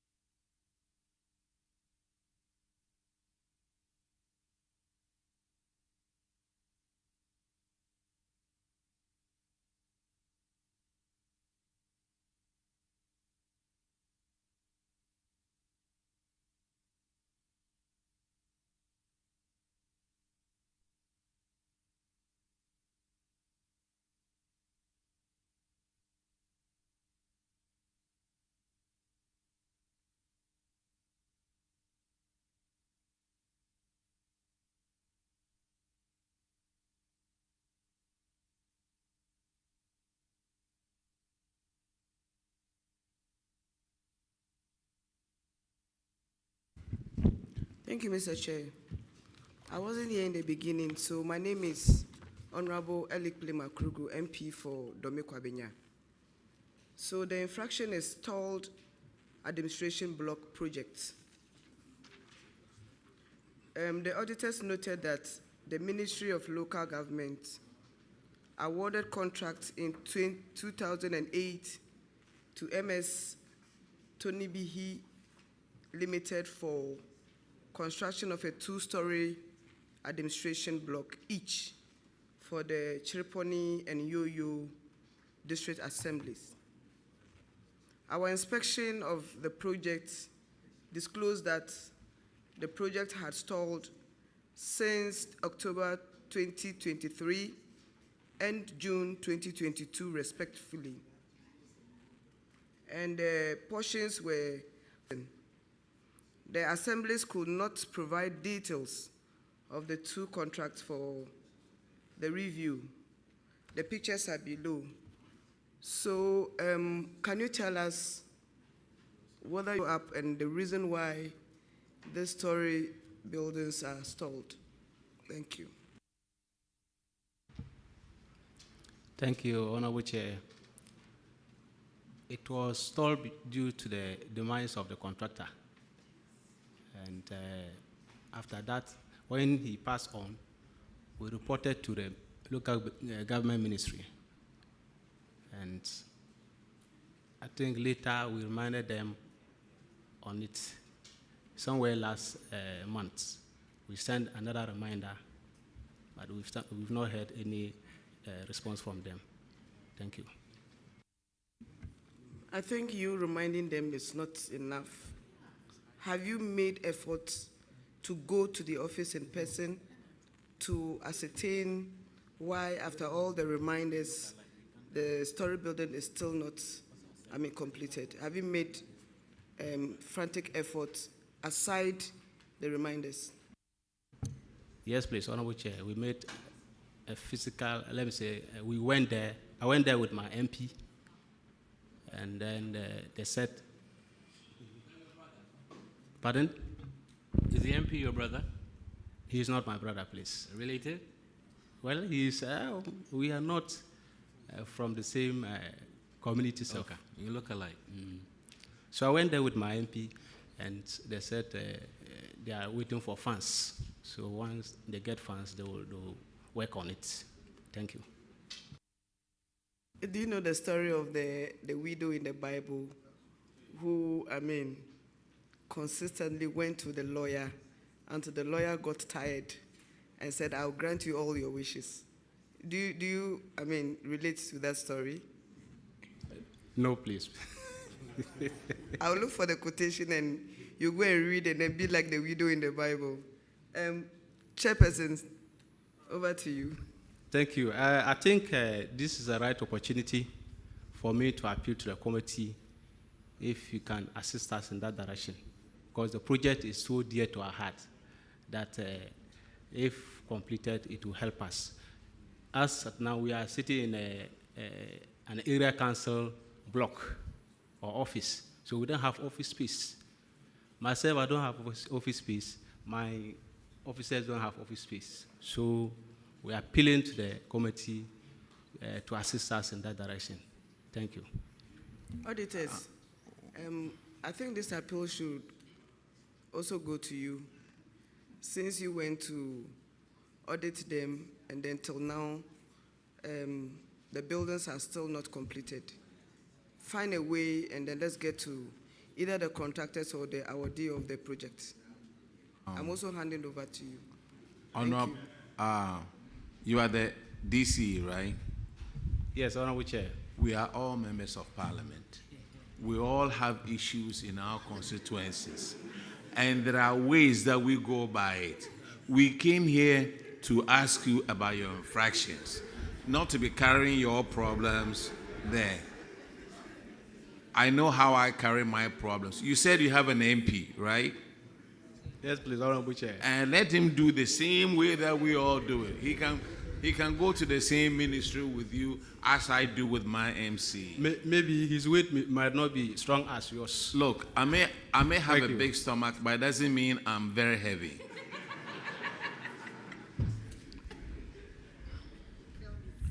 Okay, Yonyo, you are discharged. Thank you. Thank you. Let's call Chair Pony.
I shall address you.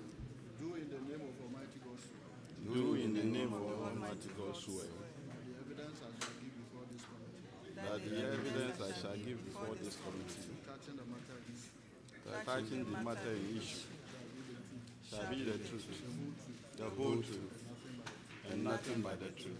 So help me God. Oh, you can Director. Please introduce yourself to the committee, and one microphone on at a time. I'm Shane Kofi Amado, DC for Chirikwini.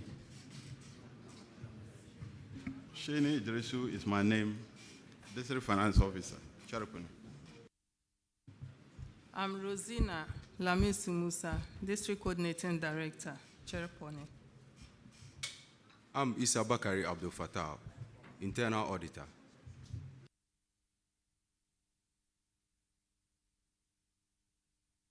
Okay, Chiriponi, we are talking about excessive use of DACF on recurrent expenditure.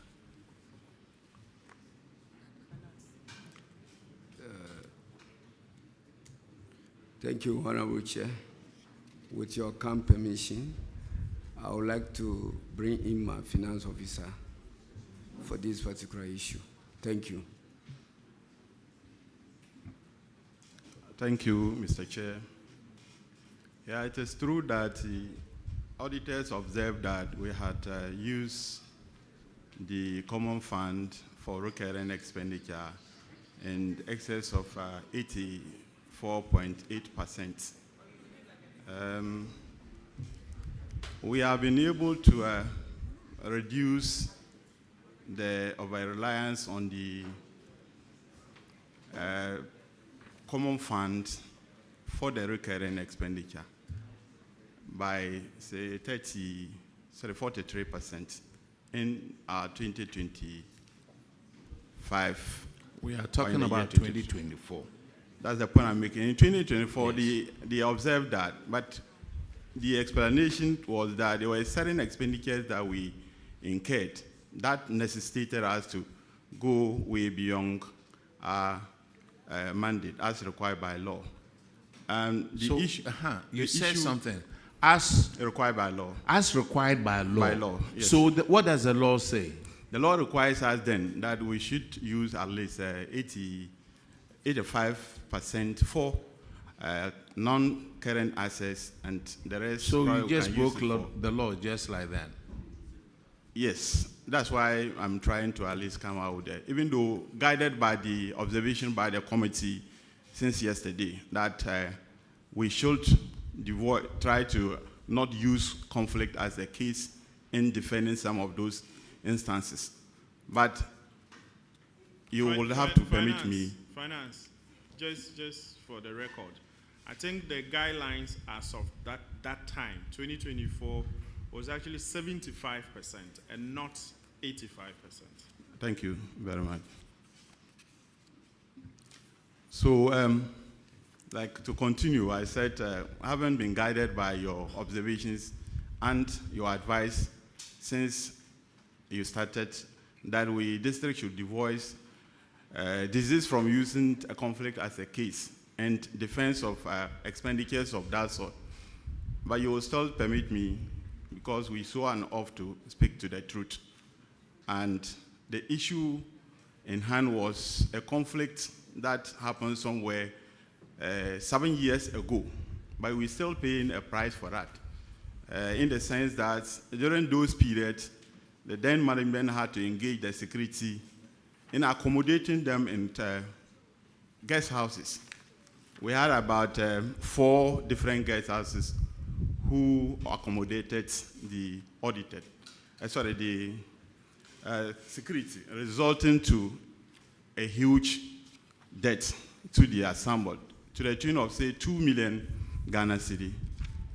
So management decided that we needed to use our IGF in paying, but somewhere last quarter 2023, some of them did not, because the IGF was not, were not able to pay as were in demand of them. So some of them, 2, actually took us to court.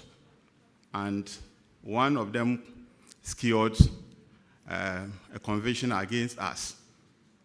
So because of that, management then decided that no, we have to find a way of at least addressing those issues to be able to avoid future occurrence of that. So management had nothing to do than to rely heavily on the common fund to be able to address the issue at hand. Since you used money that you were supposed to use for development on recurrent expenditure, what happened to the development of the district? Thankful this time is better because, like I stated, out of the 4, we are able to address the concern of 3 by meeting them. Well, we met them and we had agreed that on common grounds they should be able to waive some of the debts for us, and which they agreed. But the person who is going to waive some of the debt? When the service providers, those hoteliers, they were able to agree that the part of the debts, they waive it. That's why we are able to finish paying at least 3, leaving only 1, the person who's secured conviction. But then he had also agreed that we're going to pay only the principal, and the charges that they added, he has also agreed to drop that one too. So whatever payment that you get is going into your IGF, right? Whatever payment you get, it will go into your IGF. Whatever payment we get, I don't get, it's not clear. You said somebody said he was going to pay something for you, or they are going to refund. No, the point I'm making is that we agreed with them that... Who is them? I mean the service providers, who we owed, the ensemble owed, in terms of accommodation. Accommodating the security. So we had agreed with them that we owe them that much, that we are not be able to pay by using our IGF. And going forward, we cannot continue to pay. So we had to come into agreement. How much of an IGF do you get? That we get. How much of an IGF do you normally get? It's around, it was 162,000, a little over 162,000 for 2024. But fortunately, 2025, we have improved that. Okay, I'm trying to find the actual numbers in this book for you. Because what you would do is whatever IGF you get, 25% of it need to be paid back into common fund for you to use for development of the place. And you are going to do that for the next 3 years. The last year, we will assess how much of it that you still owe back. So when you get all the IGF, you transfer 25%. You can't be spending the IGF and also spending the common fund that you are supposed to use for development. It's very serious. Our people are looking for development of the place. Sometimes we get the common fund, boom. Yesterday, somebody used 95% of common fund.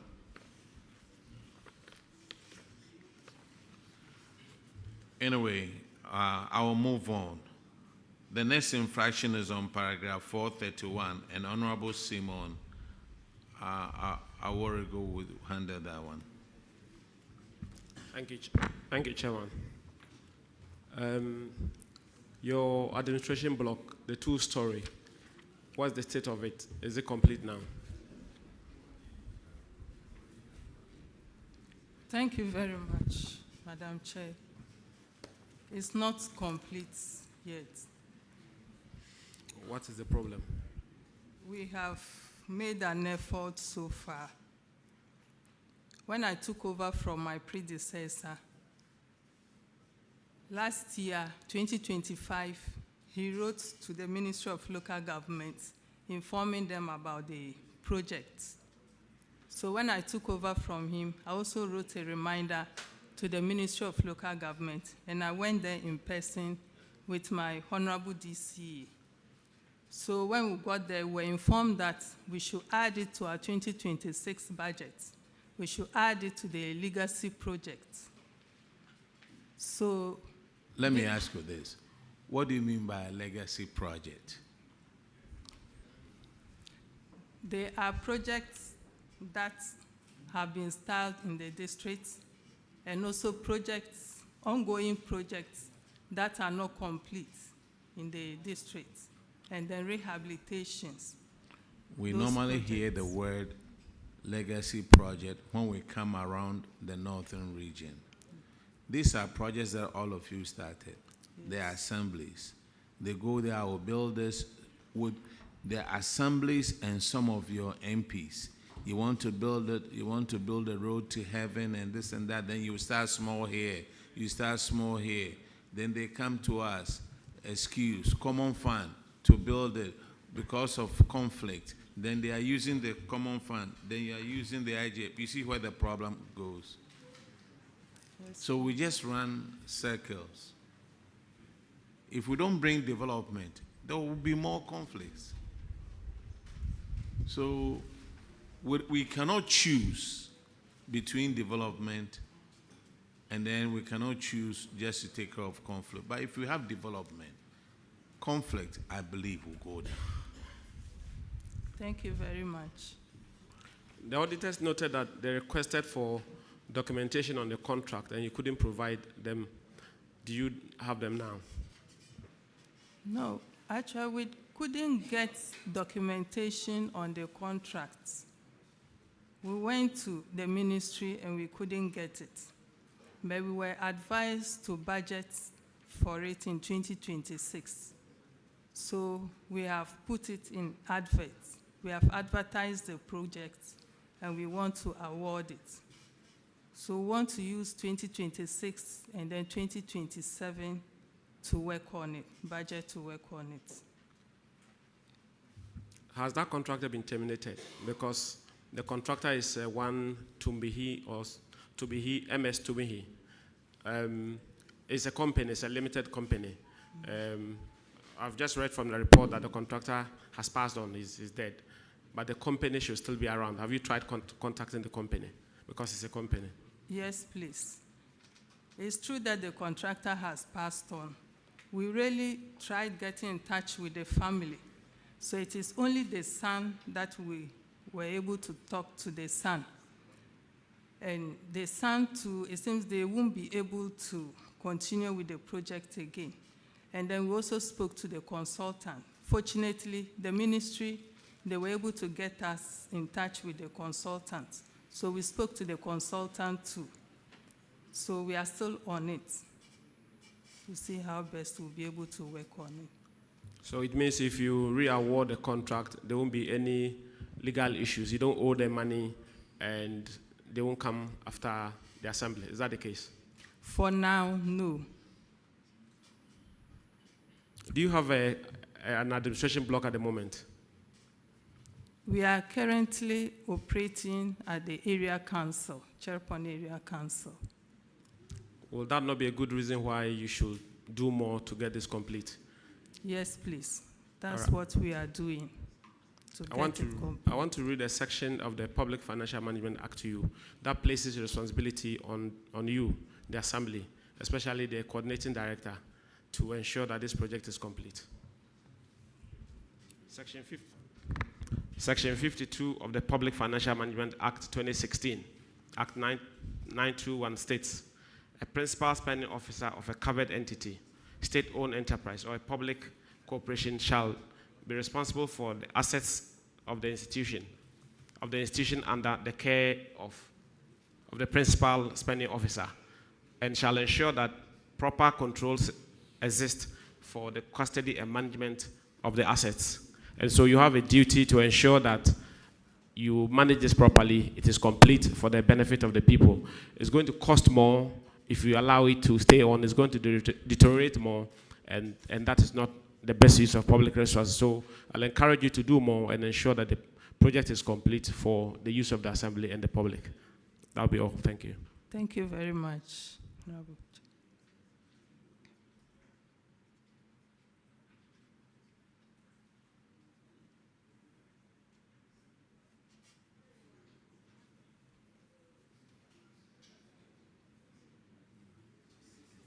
You are discharged.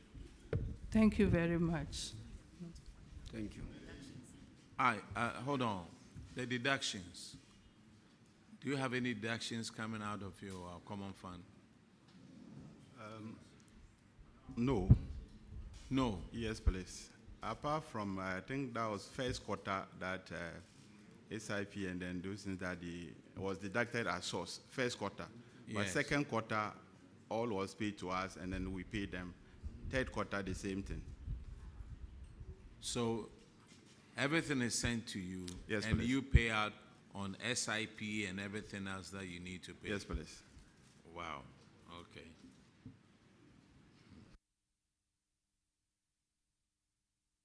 So NALAC dues and HIV dues, it comes to you and then you pay, right? Yes, please. All right. Thank you. You are discharged. Now let's go to Eastman Prusi.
I, Barki David Bukare, Do in the name of Almighty Allah swear do in the name of the Almighty Allah swear that the evidence I shall give before this committee that the evidence I shall give before this committee touching the matter in issue shall be the truth, the whole truth, and nothing but the truth. So help me God. Please have a seat. 10 of the microphones, one at a time. Introduce yourself to the committee.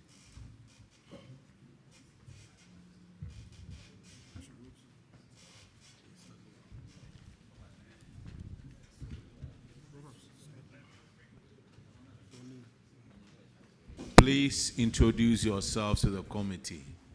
Thank you. My name is Bundanzi Moses Baba, the Municipal Environmental Health Officer.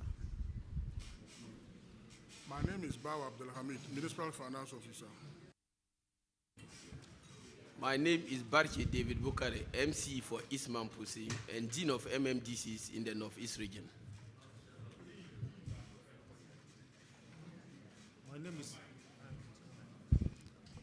My name is Musa Isaka, MCD Eastman Prusi Municipal Assembly.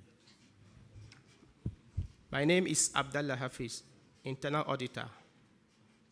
Okay, Honorable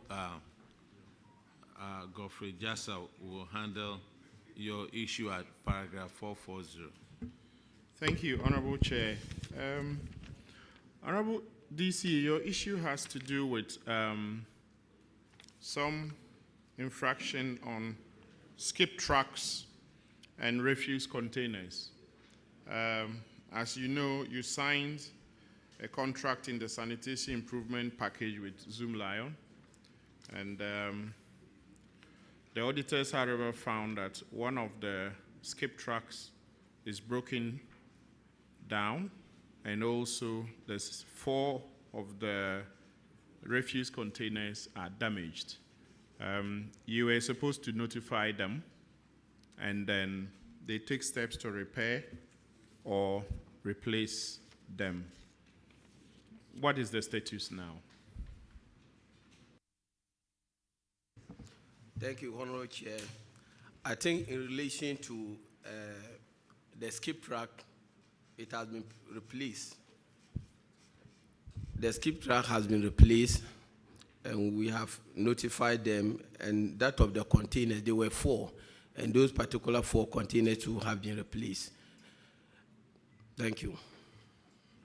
Have you informed the auditors about this development? Yes, Honorable Chair, we have informed them. Auditors, could you kindly confirm this?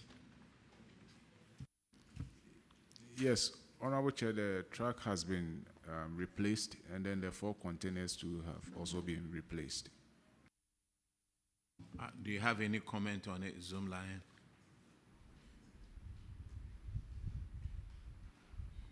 Yeah, Honorable Chair, following the last hearings, I think it came up, and so we went forward to replace all the containers and then the skip truck. Thank you. You done? All right. Eastman, proceed. Hey. Yes, payment of fumigation services not rendered. That's what the auditors are saying.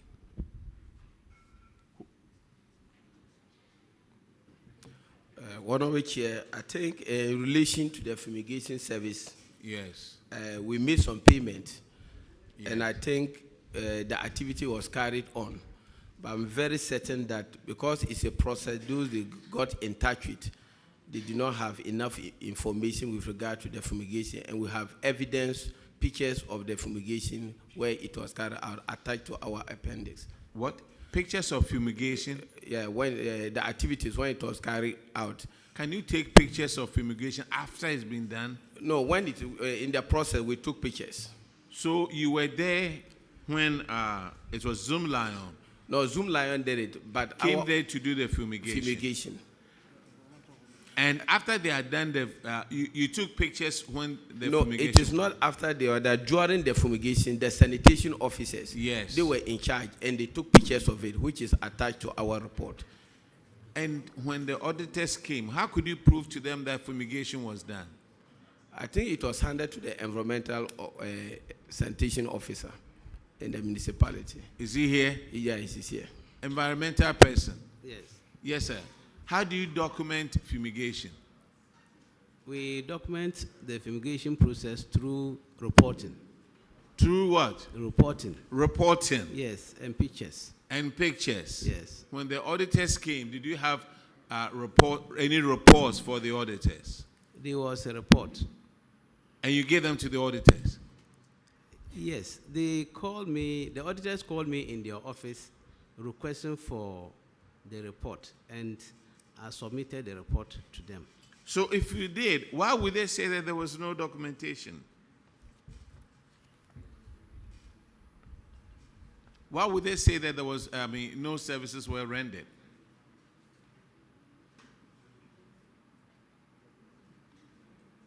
Were you there at the time of the audit?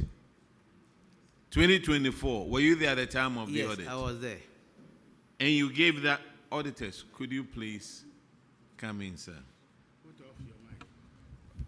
Honorable Chair, we were not given those reports at the time of the audit. Indeed, when you even look at our reports, we indicated that we did a follow-up to the health facilities, the schools and markets, and that the understanding we got was that the last fumigation was done in 2021. And so it was just recently when we were doing our follow-up that they brought those reports to indicate that they have, Zoom Lion has actually discharged that particular commitment. But at the time of the audit, those reports were not made available to us. Sir, let me ask Zoom Lion, when you go there to do fumigation, how do you prove to the sanitation guy that you've done the fumigation? Honorable Chair, we have reports good that they sign to confirm that the work has been done. And as we have all the reports here that will confirm that the work was done. Thank you. You see, sanitation officer, you see the problem? Yes. Somebody could come here and fumigate the place. If you weren't there to see it or to smell it or whatever. Nobody can prove that, fumigation was done. It was your responsibility to make sure that you sign the report. Have the report on file. When the auditors come, you show it to them. You don't provide those reports. Auditors cannot, it's not like a truck that you can see physically sitting out there.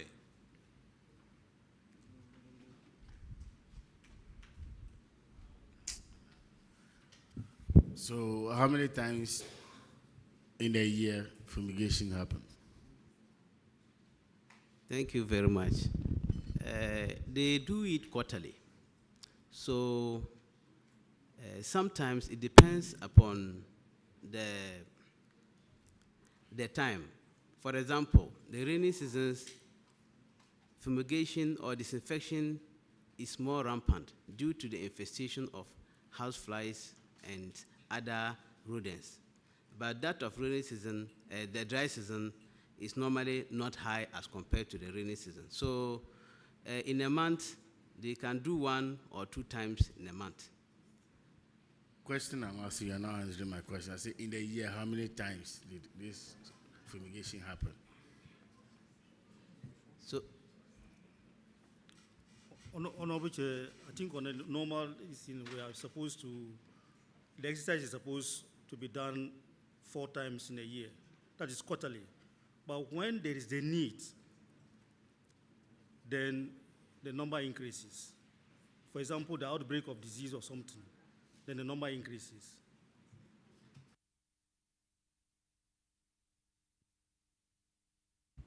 Currently, the fund, you have budget line for that. Is that so? Yes, Honorable Chair. You have budget line for HIV and malaria too? Yes, Honorable Chair. Well, how do you use your HIV fund and the malaria? There's a guideline to that. So you apply the guideline? Yes, please. Okay.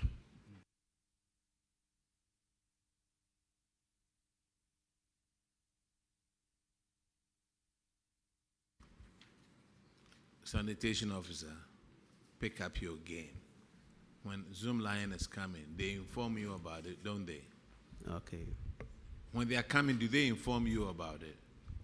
Sometimes they inform me, sometimes they inform. Sometimes they inform you, sometimes they don't. Exactly. So when they don't inform you, what do you do? When I see them performing the act, I have to inquire how they start the process. Because recently we had a case like that where they were doing the disinfection, and I called the manager, asked him why are they doing the disinfection without notifying the office for us to supervise their action. But even when they give you the form, it doesn't get to the auditors. Anyway.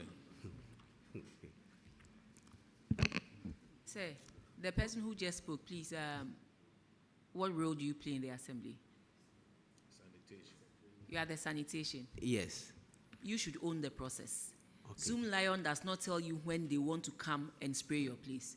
You should sit and schedule with them that if you know in a year you do it 3 times, you should give them the date. By that date, you will be there with them and then you will supervise. But you shouldn't go and chance upon them doing the work without your knowledge. Otherwise, you have failed as a sanitation officer. Well so noted. moving forward, own the process. Okay. Discuss with them. If it's 3 times a year, schedule the dates with them, knowing very well that this particular date they are supposed to come. They shouldn't be driving the process, because at the end of the day, it is what you certify that will enable them to be paid. You get it, Claire? Thank you, madam. Thank you. All right, you are discharged. Thank you. Let's go to Bungurugu. Honorable Chair, I'm sorry if I can step in. Yes, Yesterday sir. we were not here. Northern Region was head, Nanton. And I just want to respectfully take the opportunity to address the concern that we had. In fact, we have oversupplied the containers, and then so that we don't have any issues. Yeah, they said there were 2 outstanding bins. No, we Was have that- in fact oversupplied the bins. The Can you containers, show the evidence to the auditors, to enable the auditors' work to clear it? Sure, we will Yes, show please, it. that's Okay, it. thank you.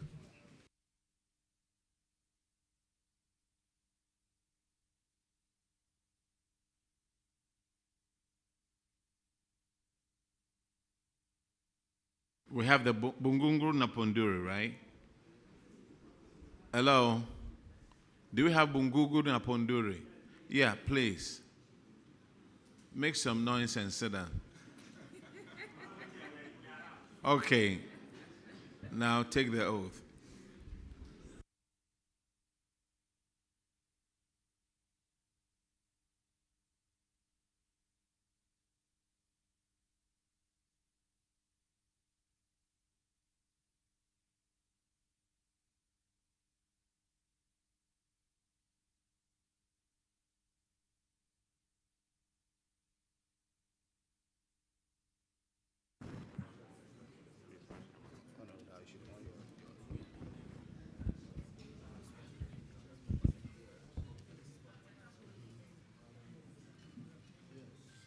So please raise the Quran. I don't have I'll just raise my hand because I have not performed.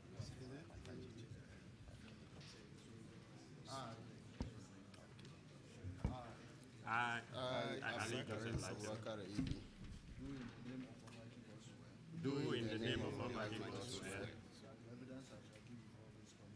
that the evidence that I give before this committee touching the matter in issue shall be the truth, the whole truth, and nothing but the truth. So help me God.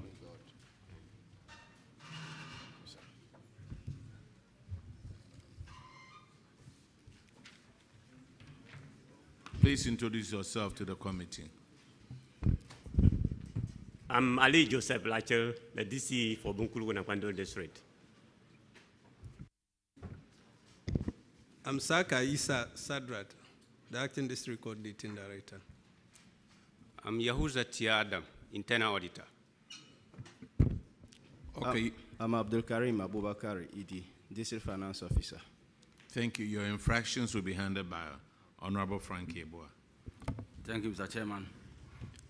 Bumpurgu Nakpanduri District Assembly, you're welcome. Thank you. Your infraction is just a small one. You had a service agreement with Zoom Lion to provide you with skip tracks and commercial refuse containers. And clause 3 of that agreement stipulates clearly that when any of the trucks is broken down or damaged, you will run to Zoom Lion for it to be fixed immediately. The auditors in the course of their audit found that one of the skip trucks had broken down and 3 of the commercial refuse containers were damaged. And you hadn't gone to Zoom Lion for these items to be fixed for you, depriving the people of Bumpurugu Nampanduri district the use of these equipment. What's your response? Thank you. Okay, thank you, Mr. Chairman. I think when the auditors came, we indicated to them the request for the replacement on those skip trucks and containers. So after the audit exercise, the items were duly brought and the truck was also repaired, and it is now delivering services, and even the containers we have sent them to various locations for the refuse to be collected. Okay, thank you very much. Since the contract was, or the agreement was reached in 2019, have you taken the pain to go through the agreement to see your rights, what you have in that contract?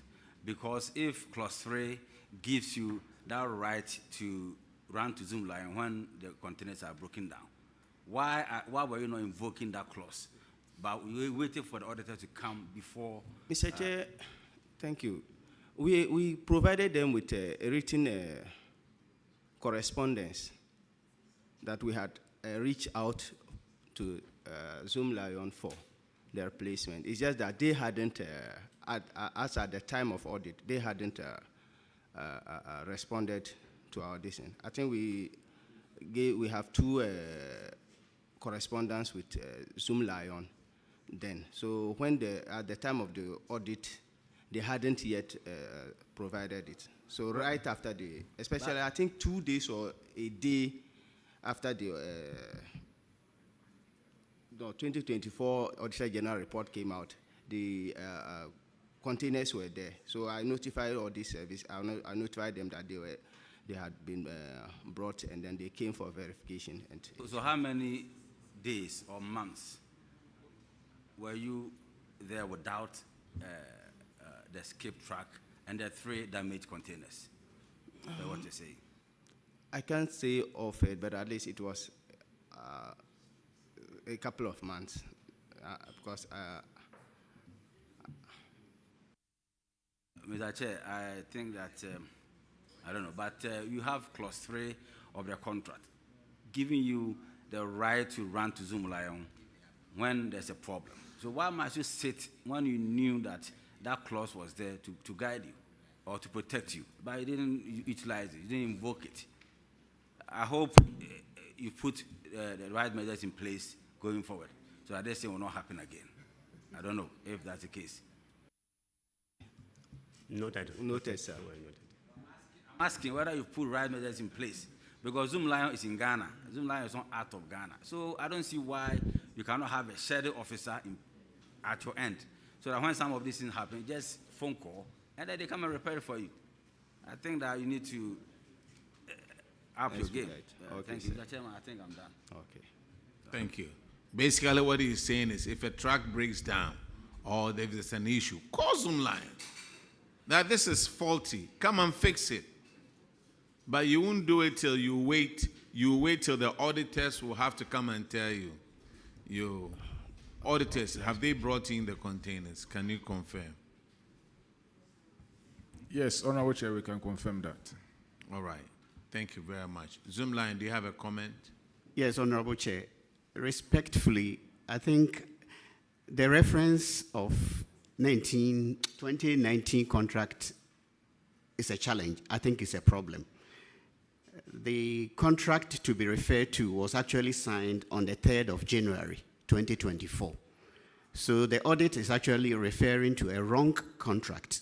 And so if the audit has been based on that contract, then unfortunately, I think the findings may have some problems with it, because the contract that is supposed to be the basis of the audit was signed on the 3rd of January, 2024.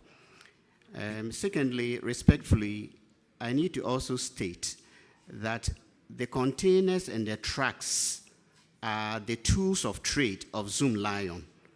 And the contract I've referred to does not necessarily require us to provide those numbers of trucks and containers. However, we are supposed to have sites that we should go and carry the waste from. Obviously, that doesn't mean we shouldn't use enough tools for the work, because otherwise the work will be ineffective. We try as much as possible to provide adequate tools, which are the trucks and the skip containers.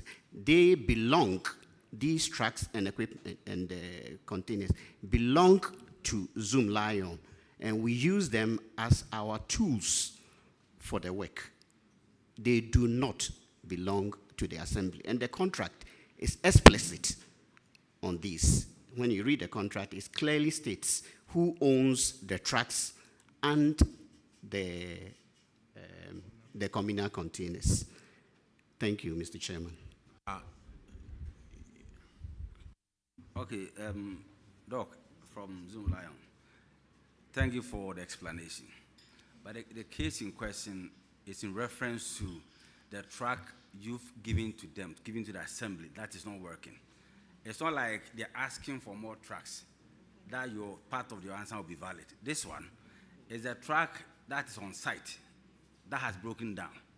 Not they requesting that you bring more trucks. So I also want to bring that one in. You were mentioning that, I know it's for Zoom Lion, just like a lease agreement with Zoom Lion. But this one, the auditors are saying that the truck had broken down. Meaning that if you have even 3 or 4 sites, and one site, the truck had broken down, you need to fix it. That's what we are saying, not to bring more trucks. So that is my response to what you just said. Thank you. Sure. Respectfully, that's exactly what I'm saying. That truck in question belongs to Zoom Lion. That's what I'm saying. Yes, it may be stationed at the assembly, but it's still Zoom Lion's truck. And it was broken down. It takes time to repair. We repaired it eventually, and then we used it to do the work. But I wanted to state, because there is a notion, I think, a wrong notion that the trucks and the containers belong to the assembly. And so whenever there is a shortage, then Zoom Lion gets blamed for it. But I want to state that in the contract, it is explicit that the trucks and the containers belong to Zoom Lion, and we use them as our tools. Doc, I think you've established that clearly. But what remains is that from what the pattern that has been running through most of the assemblies, your response time to even repairing your own trucks is a problem. And so if you are so quick to claim the ownership and emphasize it, I also recommend that if a truck's repair will take time, then why don't you consider replacing that truck whilst you repair and bring it back, so that the sanitation situation in the various districts do not compound and worsen and give people diseases who you don't help in curing. So far, we reviewed reports that demonstrate that your response time in replacing containers and also repairing your trucks is poor. That's the point. Honorable Chairman, our work has been always very effective. That's not what we see here. That's not what we see here. Honorable Chair, that's not what we see here. Respectfully, we have spare trucks that we deploy whenever there is a challenge in places. So it's our tools of trade. And so we have modalities to ensure that always there is a truck available to do the work, even where there is a challenge elsewhere. We deploy trucks from elsewhere. It's our tools. So we have modalities for deploying trucks wherever we can to ensure that the work gets done. And that's exactly what we have always done. Of course, the trucks may break down as a machine. It may take time to... Doc, we all understand. All we are asking is let's do it better than what we are doing. Sure. I mean, that's all. Thank you very much, Honorable Chair. Yes, so Assembly, I wanted to find out something. Do the households pay for the waste that they send to the container? Honorable Chair, no. They don't pay anything, Honorable Chair. Assembly pay for everything? Yes. Yesterday, there were some assemblies that came here, and when we asked them if they have any contract with Zoom Lion, they couldn't answer. They said they haven't cited it. Now you see, your assembly, the contract you had that you gave to the auditors was 2019. But Zoom Lion has a current one signed in 2024. So when the auditors come to your place, and you guys sign this contract, so you, the MC, the coordinating directors, you guys sign all these things. And then when it gets to the assembly, it gets lost. So if the auditors come there and they ask you for the current contract and you don't have it, call Zoom Lion. They will get you a copy of the current one. Let's see. I think you are discharged. Let's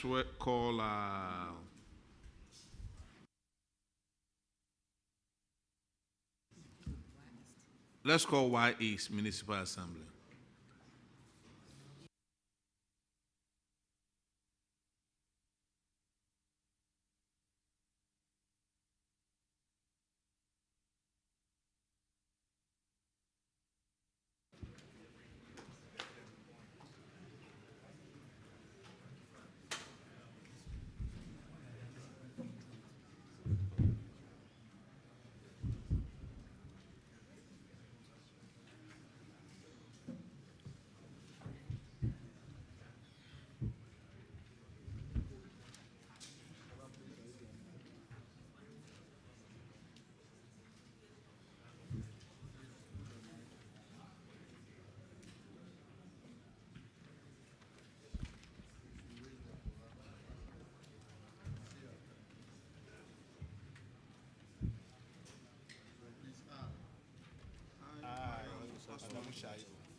Almighty Allah swear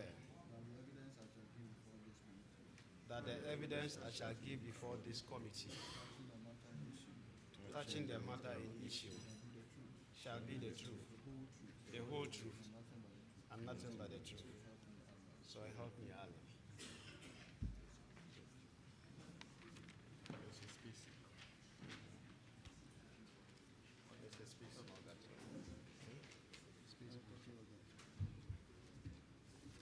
Please have a seat and introduce yourself to the committee. I am Adamu Shaibu, the District Chief Executive for the Wa East District.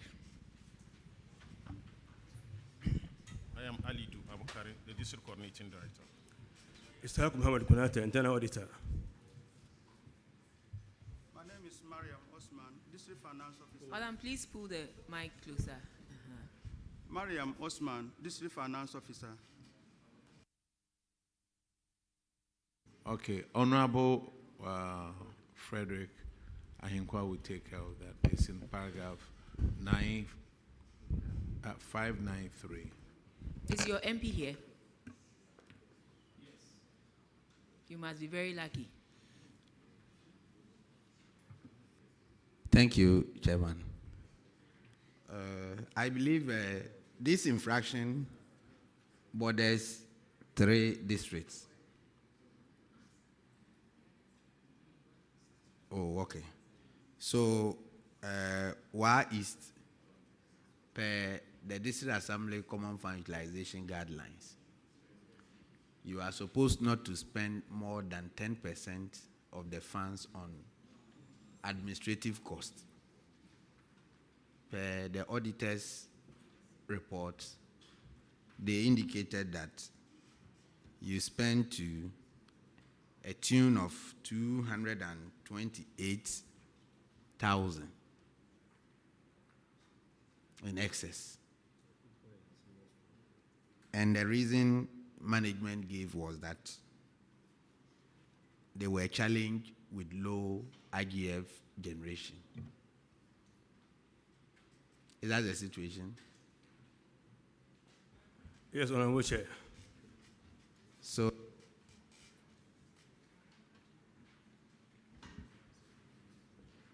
what has your outfit done for this thing not to repeat itself again?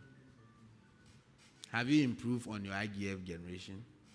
Tell us what you have done. If it is yes, tell us the measures you have put in place to generate more IGF. Thank you, Honorable Chair. So that you will not overspend beyond the guidelines, what the guideline has stipulated. Thank you, Honorable Chair. I think we have kept a lot of measures, and it's a reflection of even our 2025 management letter. The auditors have also again admitted we have improved upon last year, and a number of strategies were adopted to improve the revenue mobilization and generation. And one was digitalization of the revenue database by deploying COBOL toolbox to actually gather more data to know our taxpayers when and where they are and at what time they can reach the assignment or at what time we can reach them. And that has helped a lot because the absence of data itself is a challenge, and we are able to cure that. And now we are also currently working with other stakeholders within our space to increase the revenue database. So I want to submit that there has been great improvement, and I can confidently say 2026 will be much more of that. Okay. Your report will come 2025. We will see whether what you are saying is true or not. But per the recommendation of the auditors, that you were supposed to pay this money, the 228, from your IGF to the DACF account. Have you done it? No, sir. Honorable Chair. Why? You've just told the committee that you have put measures in place to increase the IGF generation. So once you have put measures in place, it's assumed your IGF generation will swell. So why? Why have you not been able to pay? Well, I think we are in the process, but as we speak now, we are not able to do that because the challenge persists throughout 2025, and we are just lifting up issues because the increment was just about 10% from last year generation. So we are working hard to have about more than 50% IGF generation over the last year.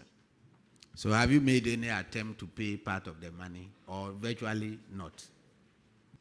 Mr. Chair, we made attempt, but as I indicated. How much have you paid your attempt?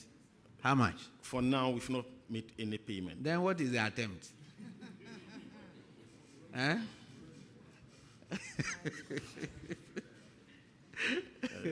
Okay, Chair. I think I'll hand over to you for a directive. They are supposed to pay, they have not paid. They overspent from the IGF, the DACF, and they are to refund into the DACF account. Up to now, nothing has been done. So what is your IGF per year? Our budgeted for last year was 456,000 Ghana cedis. 456,000 Ghana cedis. Goodness, more than so many other places. And you haven't been able to put refund the. That was the budget. Yes, please. Yes, but Mr. what was the actual?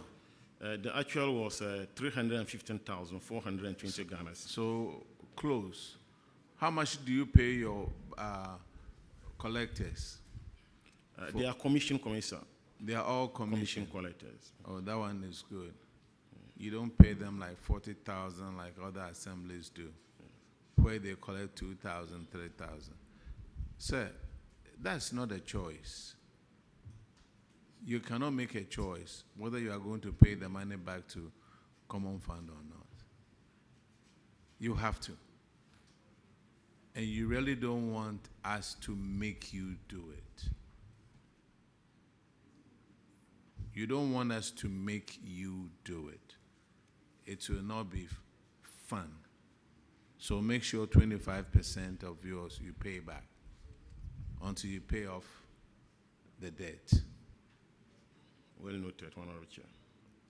I hope and pray this is Wa East. This will not come up again. Thank you, Honorable Chair. Good. The other one is on paragraph 464. That's the accounts. Okay, thank you, Mr. Chair. Madam Finance Director, what are some of the considerations that you make when budgeting for the IGF for the year? Thank you, Honorable Chair. Please, in my former place, I see that we need to have a data before you can levy the taxpayers. So when I took over and then we realized that there were a lot of gaps, leakages in the collection of the IGF. I liaised with the director and then that is how we came out with this digital data. And then currently we have deployed it and then it is working well for us. The reason for my question is that in 2024, you budgeted 623,450. You were able to collect just 352,290, representing 56%. And one of you just said that in 2025, you budgeted for 457,000, and you were able to collect 315,450. So we don't know what happened in 2023, but 2024, you budgeted for it, you couldn't meet it. Madam, you said you put some innovative measures in place, and then again, you couldn't achieve your target. So what have you put in place, practical things you've put in place that will help you to be able to meet your target or your budgeted target. Thank you. Thank you, Honorable Chair. We also realized that some of the revenue collectors were too old, and then in some places they were not revenue collectors at all. So when we took over, what we did was to advertise, and then we have now recruited new revenue collectors to augment the old ones, and then in that case, trying to phase out the old ones. I think that is one of the practical steps we took. That one will help us, so that next year, when you appear before us, it will not be in relation to the same issue. Thank you, Chairman. I'm done. Thank you. Why is your discharge? Northeast Gonja. Thank you, Honorable Chair. Thank you.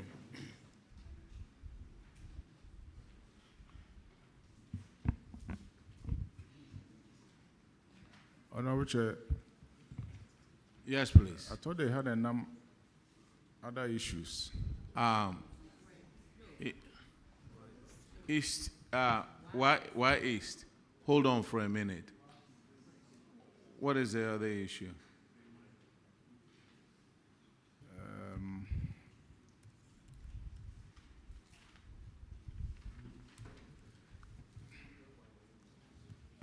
$836, I think, in the common fund. Let me see.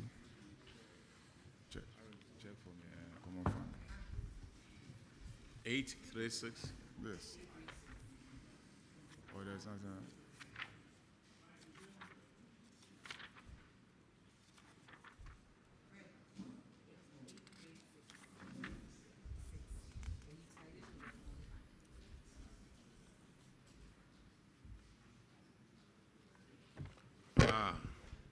The one on the Suffolk Company Limited. Yes. Yes. Why is you paid $417,000 to Suffolk Company Limited from DHCF for the supply of 22 low voltage electricity poles.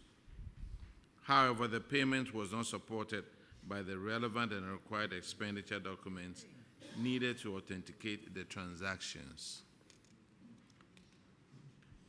The auditors are recommending that the sum of $417,000 be recovered from the coordinating director, finance officer, and returned into a DACF account of the assembly.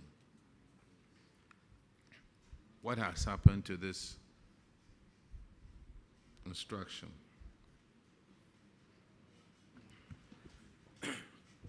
Thank you, Honorable Chair. After they made the recommendation, we went back to tell them that we were able to, retrieve the supporting documents, which we have attached to the PVs, and they've accepted it. The what? So you gave them to the auditors? Yes, please. Auditors, could you confirm, please?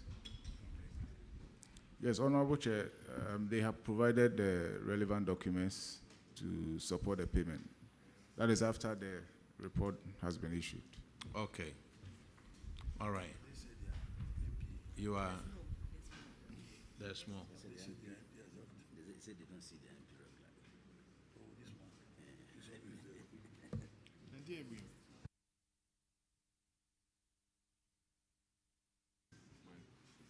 Eight 851, Honorable Chair. Unremitted taxes. Have you remitted that? Yes, Honorable Chair.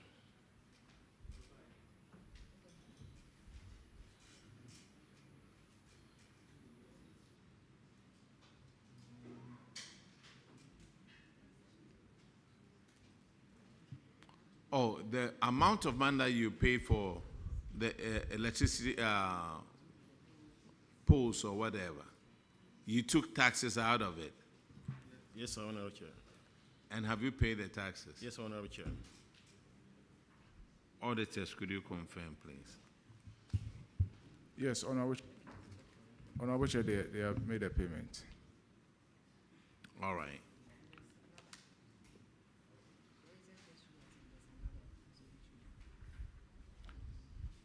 Now, when you came in, you knew what you were going to answer to.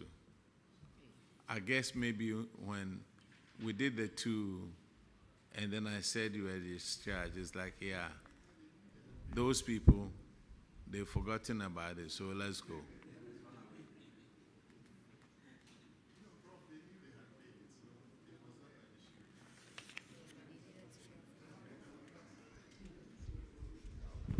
You can be sure that I will insist that the right thing is done. They knew they had paid. They have the document. So they thought that you are sorted already. That's why they did not. Yeah, they have sorted it out. It's no more an issue.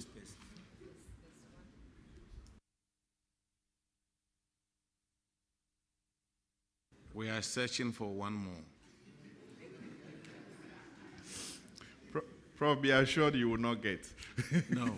Since they didn't tell us their infractions, we'll find everything. You will even answer for what municipality? 464. 472 IJF. That's what was done. No, 472 in the IJF. 472, yes. I know this. That's why.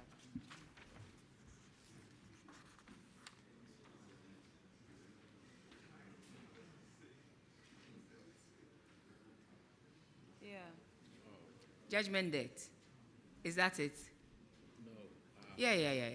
He just shook his head. Judgment debt. No. That's not it. No, it's revenue collected, revenue. Not accounted for, 20,000. That 20,000. Yeah, lucky it's not you. 2,100. Yeah, 180. Yes, please. What has happened to it? It has been paid. It's been paid? Yes, sir, Honorable. Auditors, could you confirm, please? Yes, Honorable Chair. Thank you. Now you are finally discharged.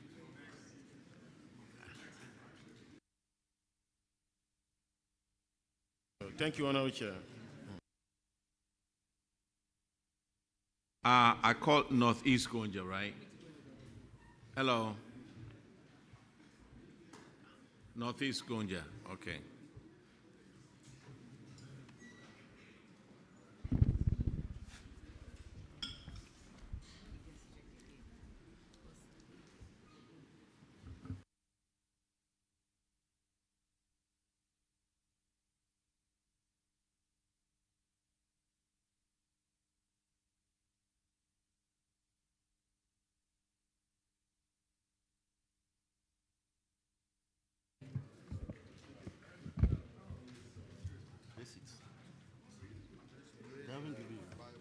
Where's your Bible? Bible, Quran or Bible? Yeah.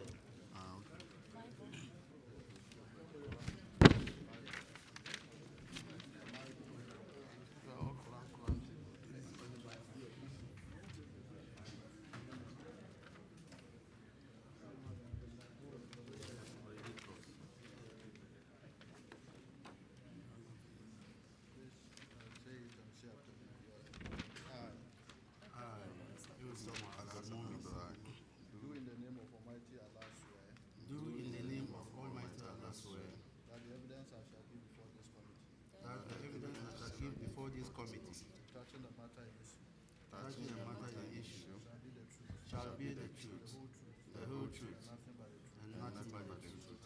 So help me God.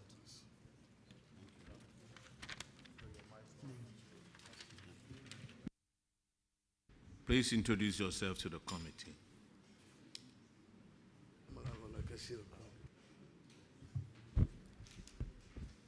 Iwun Toma Abdelmomin is my name, the DC for Northeast Gonja District.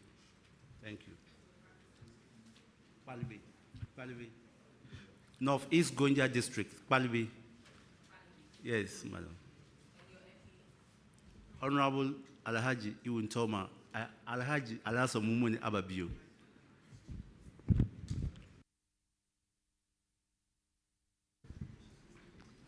Issa Omar is my name, Coordinating Director, Northeast Gonja District.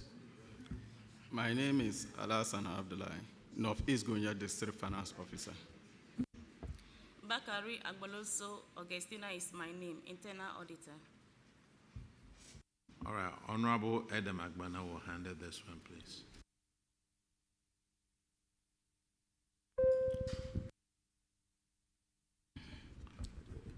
Thank you, Mr. Chairman. Chairman, their infraction relates to unpresented payment vouchers, and that contravenes Regulation 82 of the Public Financial Management Regulations. We're talking of a total of 276,048 Ghana cedis and some pesos. Why did you authorize payment without presenting the payment vouchers? Honorable Chairman, please, can I kindly allow my DFO to answer to these questions? Thank you. Thank you, Honorable Chair. The payment vouchers were largely payment with regards to withholding tax, which receipts were merged with the source document, that is the mother documents, to retire it as one whole payment. However, the transactions were done separately in the cash book. So when it happens that way and the auditors came, they asked about those payments. So the accountant explained to the auditors that they were those payments were part of the source documents. So the auditors insisted. So if it's part of the source document, he should have made it as one entry transaction instead of different PV numbers. So they require we should produce those payment vouchers. So we have to subsequently separate the receipts of the tax payments and prepare different payment vouchers submitted for their verification, and it was audited. At the time of the audit, management said, just as you have explained, that you had misfiled those documents or those vouchers, but you failed to produce the PVs. Why couldn't you produce it within that period so that all this coming to Public Accounts Committee on this issue could have been avoided? Yes, Honorable Chair, but subsequently it was provided because those PVs were largely withholding tax issues, which we prepare manual PVs to it. Because the mother PV was already a PV from the gift miss. So the accountant didn't see the need of preparing manual PV to it. So when they insisted that once he has entered it, the PV number differently in the cash book, we must produce it. So we have to provide the manual PV and detach the receipts from the source document to make it up. Auditors, can you kindly confirm whether or not those PVs have been presented subsequently? Yes, Honorable Chair, they have presented those PVs and we have actually verified them. Thank you. Mr. Chair, I'll end it here. Thank you. Just to let you guys know, when it comes to not giving these PVs to the auditors, very soon you will pay for it and then you will come here, show us receipt, and then you will sort it out with the auditors. So we all get paid through taxes, isn't that so? Monies that you have to pay for, sent to the taxman, GRA. When we sit in our offices, we are all extremely qualified for our jobs. We need to be promoted. And then you sit down, we are talking about 276,000. You have been Juma. The next one will be on paragraph 520.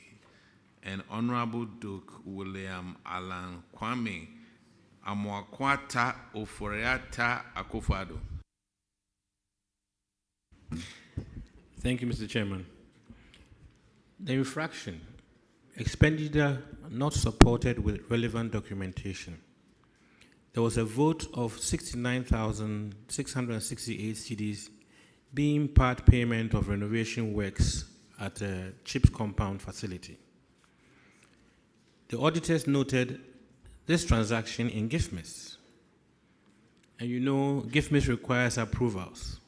The head of accounts approving the payment and the principal spending offer approving the processing into GIFMIS. My question, how did this entry into GIFMIS come about without relevant documentation? Okay. Honorable Chair, on the contrary, the documents, the payment were having relevant document. The issue has to do with the GIFMIS PV that was not printed and attached to the relevant documents. And later, when it was queried, the GIFMIS PV was printed, attached to it, and verified. Auditors, please, can you confirm this? Yes, Honorable Chair, they have actually presented subsequently the PVs. But when you look at the report, we included their response at the time of the audit. So that, I mean, the response they gave is what we actually included in the report and not what he is saying now. In the report, they responded that the affected payment vouchers were misfiled at the time of the audit and promised to make them available for our verification. Mr. Chair, my next question is about that. I was asking, management accepted the observation for compliance, yet failed to make available the misfiled original documents and approvals for verification at the time of printing the report. Why was the delay? It has to do with the office having problem with our printer at that time. So we were procuring printers and photocopier machines at that time, but it wasn't available at the time they were requesting for it.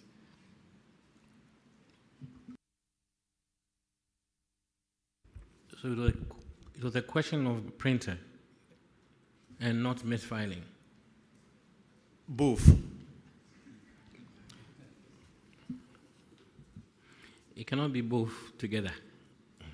The document itself was misfiled, but the PV was not printed at that time. Okay, thanks for that. How long does it take to print?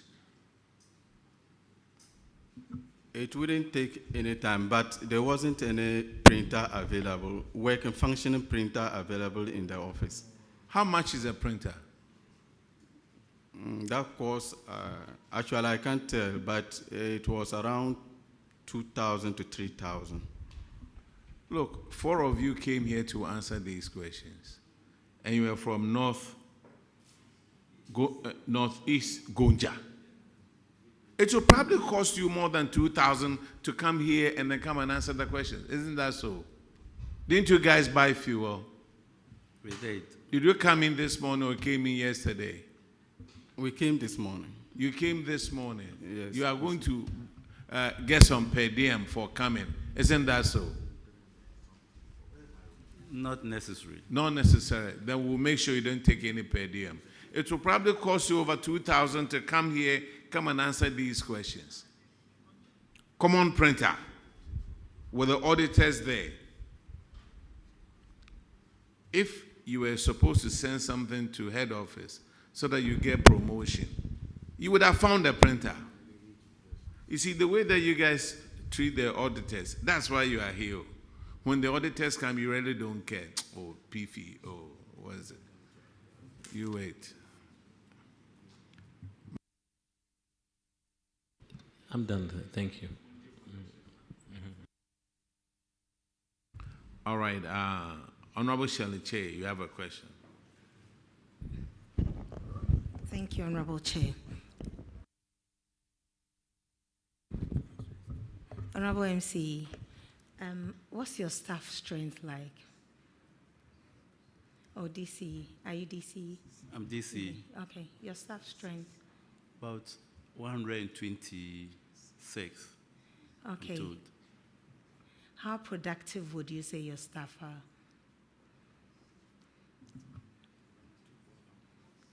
We are doing our best. Averagely, we are managing. This is a public. Hello. Yeah. So I'm waiting for the answer. Yes, we are productive, but I said averagely because we have challenge with our office accommodation. Like my other colleagues indicated, that they are operating in the area councils. Exactly what we are also doing. Our office space has been stalled, and we are working around to fix it. As one of the district indicated, we have been advised to use our legacy fund to sort of see how we can complete it and use it. So currently, we are operating under office under trees. So we have a lot of challenge, and because of that, productivity is very low. But we are still managing. That's why I asked that question, because I saw a TV3 documentary about it, and you promised, it's been a while, you said you were asked to use your legacy fund to complete the office. It's been a while now. Can you give an update on the completion of the office? Because the three of you plus your planning officer, you guys have offices. Madam, do you have an office? Exactly. Even your internal officer doesn't have an office. I saw the documentary and it was pretty bad. And you haven't done anything about it. If you have, can you update the committee? Thank you, Honorable Chair. It's very true. We, like I said, we have planned in our 2026 and 2027 budgets to make some funds available to complete the office accommodation for ourselves. If you look at our district, it's a young district. It's the youngest in the Savannah region, also in the poorest, which we are not proud of. How old is the district, please? It was created in 2019. So how old is the district? 6 years now, 6 to 7 years now. 6, 7 years? Yeah. Your district is just, mine is just 1 year older than you. So it is not about it being created. The previous DCs, where were they hosting the offices? Same place, Honorable Chair. Under the tree? We have the area council that we were using, or what we are using now. So we just decided to put up some 2 office accommodation for the DC and the coordinating director, but the other spaces are used for other staff. And we fortunately we have a tree around where our people patronize. And so so that is exactly what we are doing. Like the district is not well endowed because our IGF is nothing to write home about. But we are upping our games to see how best we can shore up our IGF collections in the district. That we believe can help us to finish the office space in time for use. Thank you. Sorry, okay. I know you have funds available. You've been asked to use 20% of those funds for legacy projects. So it's not just about your IGF. It's about prioritizing the legacy projects. I've seen the building. It's about 75% also completed. So a lot has been done. And I'm sure if you prioritize it, you can in no time do it. So can you give this committee timelines as to when you will get the contractor back to site? Because the welfare of your staff should be paramount to you. So give us timelines. Thank you, Honorable Chair. I think we can, but the fact is that our 2025 funds were already planned for other legacy projects that we think when we complete would help us generate some internal funds. And so we are also looking at the DC and the coordinating and other staff do not have even accommodation for themselves to stay in that district. So we commit from Tamale to the district capital to work. So we actually prioritize my 2026 budget to get No, at I'm least... talking about the distance from Tamale to your district. How long, please? An hour drive. An hour drive. And so because of that, it's also part of our ineffectiveness, as you mentioned. So we are planning to have some accommodation for the DC and the coordinating director, the DFO, this year. The rest of the funds have been used, or we have used it to budget for, to start with the completion of the office space. And so we are hopeful in 2027, by 2027, we should be able to finish the office accommodation for ourselves. Yes, sir. Yeah. We've But given- however, we are also in talks with the Common Fund Administrator. They are feeling that they have about 10 of these office spaces that have been stored that they want to see whether we can get additional funds to complete for us. Sir. And so we are pushing hard to get our names Yes, in sir. there. We have given you enough time for free advertisement on parliamentary TV and then live on Facebook. It's enough. Let's move on. Thank you So much, Honorable Chair. Yeah, you are discharged. Chairman, Now let's thank you call so much. Sola. Chairman, there's one case of unaccounted revenue.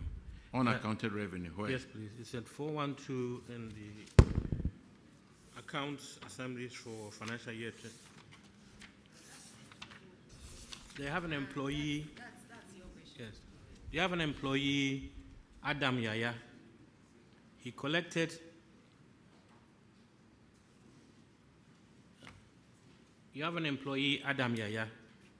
He collected 23,100, paid in 18,080, and there was a shortfall of 5,020 cedis. What has come of it, please? Honorable Chair, I think the DFO is handling that. Honorable Chair, the amount was paid. However, it was not a shortage. What happened was that when he tendered his value books for auditing, he couldn't submit the bank pay-in slip as an evidence for payment. So the auditors didn't capture it as payment. So later when it was later on when it was queried, and we traced to find out the reason, then he said the thing was he made complete payment, but he couldn't get the bank pay-in slip. So later on, we gave him a timeline within which, so he searched and brought the bank pay-in slip, which was tendered to the auditors for verification as payment. Auditors, can you confirm? Yes, Honorable Chair, the revenue has been accounted for as we speak. Was it paid within the date that you expected it to be paid, or when he went around looking for it, that was when he went ahead to pay? The Honorable Chair, like he indicated, we will normally compare what you have used the receipt books to collect, and then whether we trace it to the paying slip to see whether you have lodged those monies into the account. We realized that there was a discrepancy, and the amount was 5,020 cedis. And later on, they were able to provide the paying slips to account for that amount. And so, as we speak, that issue has been settled. But I think when it comes to payment to the banks, if they are not able to give you receipts there and then, you have to question it. And they provide it later, meaning they didn't have it, or they hadn't done it. It was only when you picked it up that then quickly they rushed to the bank to go and pay and then provide the slip for you. So for the assemblies here, if they come and you have value books and you're not able to account for it because you're supposed to pay to the bank and then show your slips as evidence, if during the time they are there you are not able to provide, we will take it that you are not going to pay and we'll surcharge you. Yeah, I think so. Yes, Honorable Chair. Yeah, thank you. In fact, that is part of our procedure. And when there is a delay in payment, we even flag it and raise it as an issue. But in this instance, when we checked the paying slips that were provided, that issue did not come up. Northeast Gonja, you are discharged. Thank you. Now let's call Sola.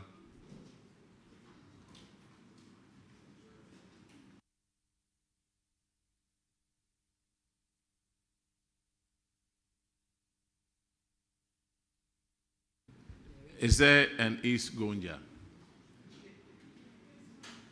Huh?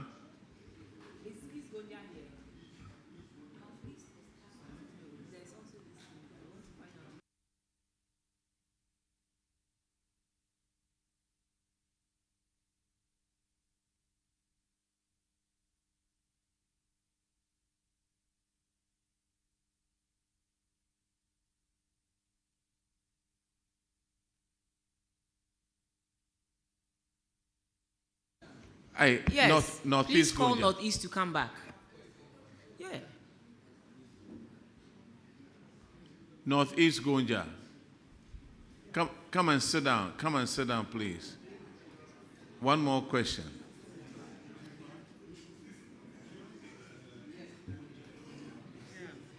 Yours is Bolek.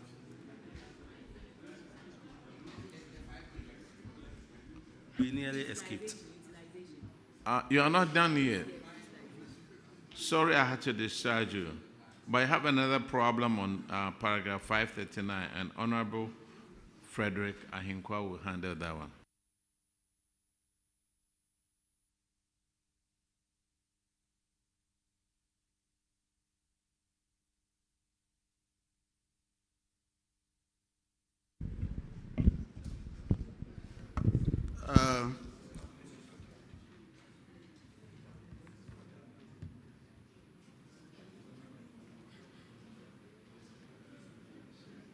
It's for me, yes.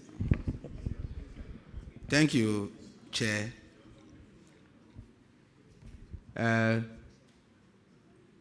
Finance Officer, how long have you been at post? Just 1 year.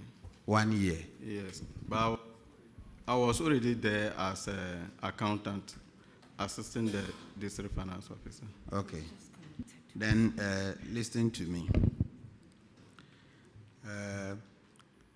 The finance officer made a payment for goods and services totaling 176,000, which included a VAT component of 17,000. However, the suppliers did not issue VAT invoices to support the transaction, which is contrary to the provisions of the VAT Act. Looking at the trajectory, from 20th January 2024, you did a transaction without taking the VAT receipt. 5th February, you did same. 23rd April, you did same. And then the trajectory continued throughout the year, about 21 infractions. What is the implication of your conduct? Tell us the implication. You paying for goods and services without taking the VAT receipt from the supplier. What is the implication as a finance person? I want to know. Honorable Chair, the implication is that you deny government from getting needed revenue. So, government, you have denied, your conduct denies government from getting the needed revenue. Which same revenue will be given to you to run the assembly. Honorable Chair, I'm not done. I'm not done. You see, it is not the amount involved, but the conduct. You see, it is not one issue. Look at the trajectory. I can mention month after, I just don't want to waste the time of the committee. But look at the trajectory. Month upon month, you keep repeating the same thing. Please, if this was your own business, will you run it that way? And convince us why you should not be punished.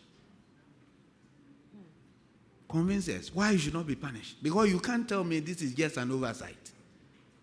This thing has repeated itself month upon month, transaction upon transaction.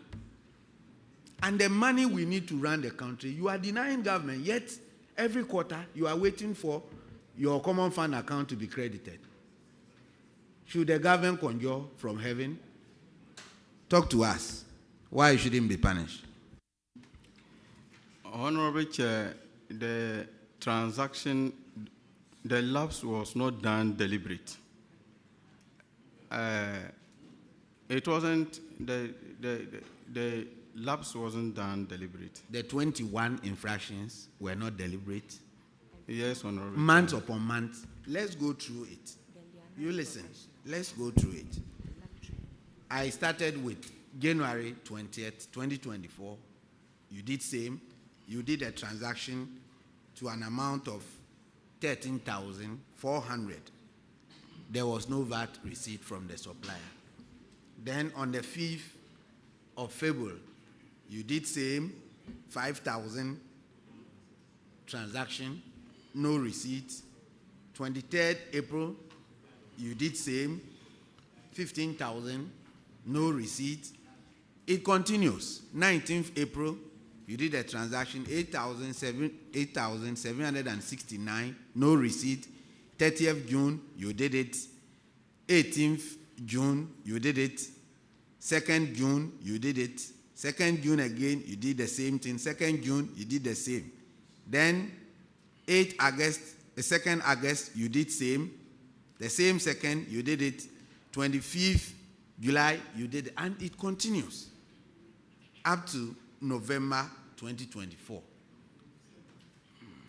No, November 26. And it is totaling 17,000 Ghana cedis. It's not a small amount. You see, so if you are here before us telling us that this was not deliberate, what was it? Talk to us.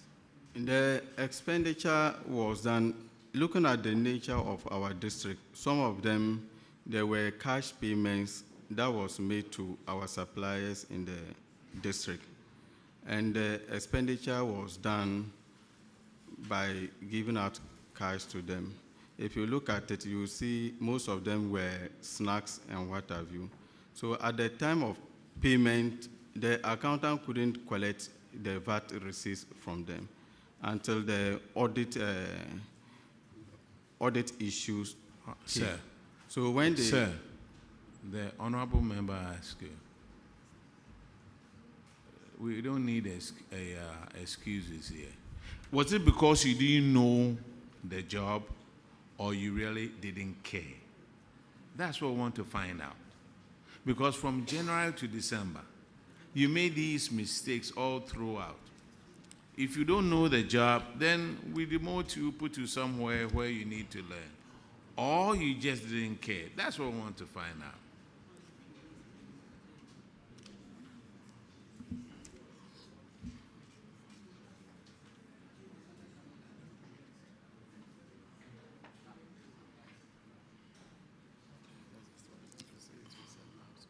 Mm-hmm.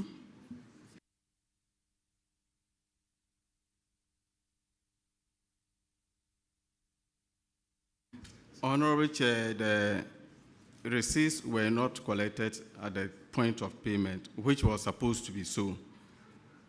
However, after the audit, the receipts were collected and presented to the auditors. for their verification. But we know it was a lapse, and we don't intend to repeat such thing again. But if auditors had not discovered it, what would have happened?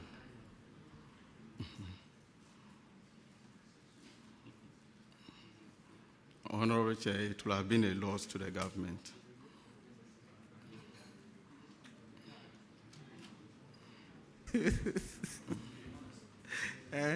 I like your honesty.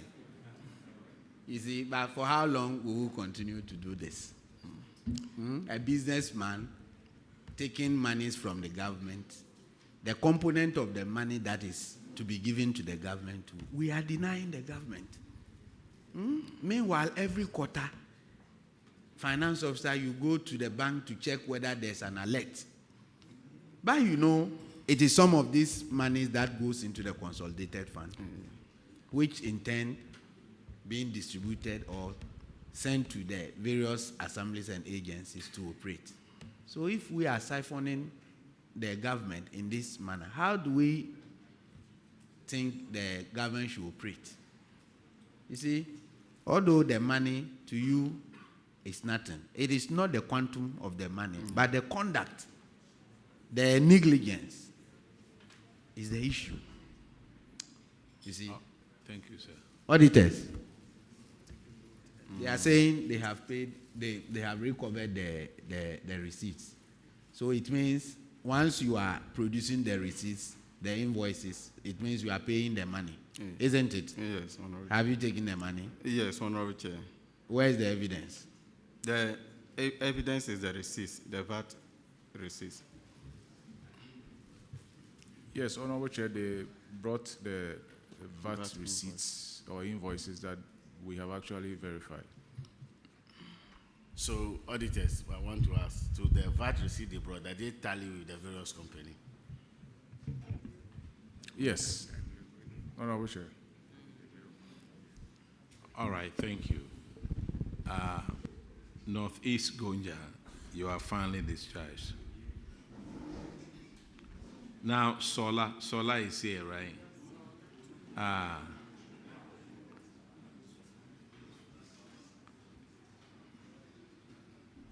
Sola District.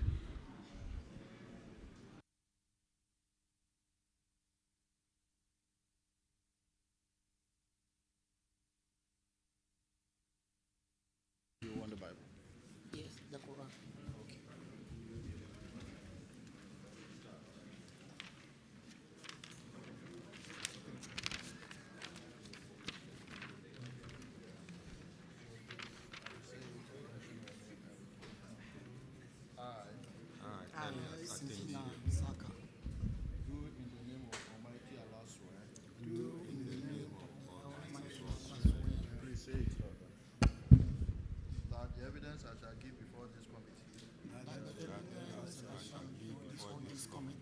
Touching the matter in issue.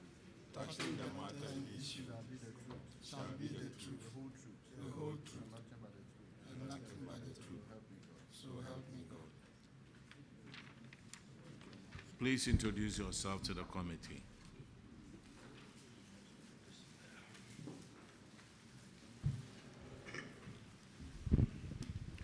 My name is Sinkina Saka, the DC for Solar Tuna Kalba.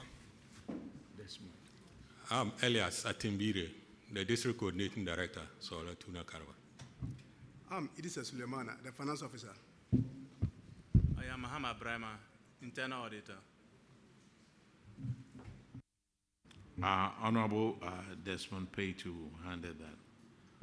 Paragraph 525. Thank you, Chairman. DC, may I know, this infraction before me amount to turn 32,000, and it was withdrawn from PWD fund, Persons with Disability Fund. You withdraw that amount and then you transfer them into your IGF, dated 27th March 2024. As at 31st December 2024, auditors conducted this auditing, the money is still seated in your account, depriving its purpose or its intended purpose to be used for. Can you walk us through why this happened? Thank you, Chairman. I would like my finance officer to respond to this.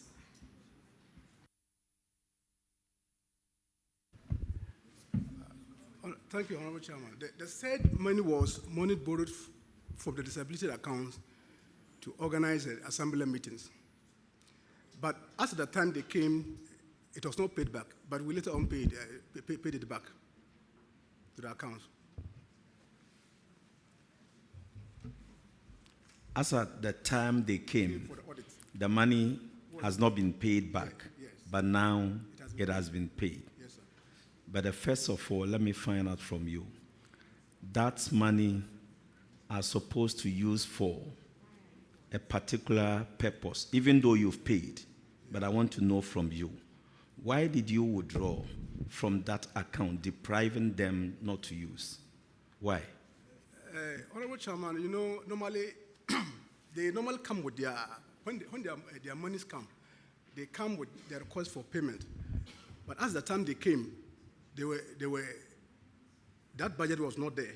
But we're having some pressing issues. There were some conflict issues around the district. And then there was no way we could go than to borrow that money to buy some fuel for security personnel. Auditors, can you confirm if it has been paid?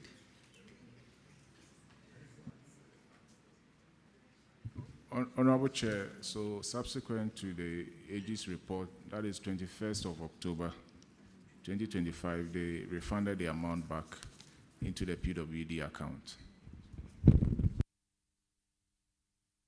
Chair, let me leave for you. The rest you can take it on. After they have refunded the money, have they disbursed to the people with disability?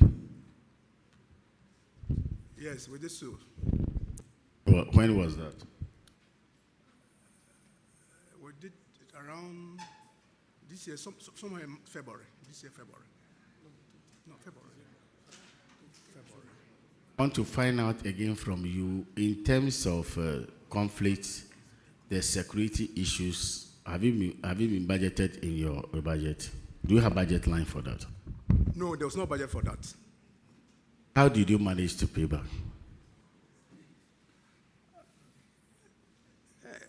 Mr. Chair, you know, conflict, when there's no peace, as in peace is paramount. There's no any other thing if there's no peace. So that's why Monument thought it wise to do that. I'm not against you using, I say, where did you get the money to pay back? That's what I want to.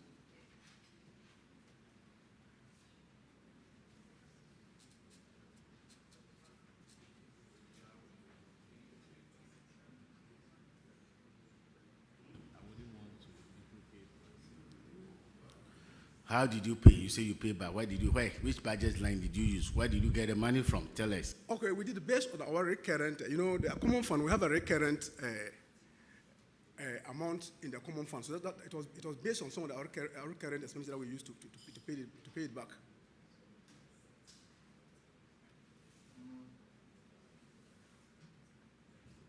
Chairman.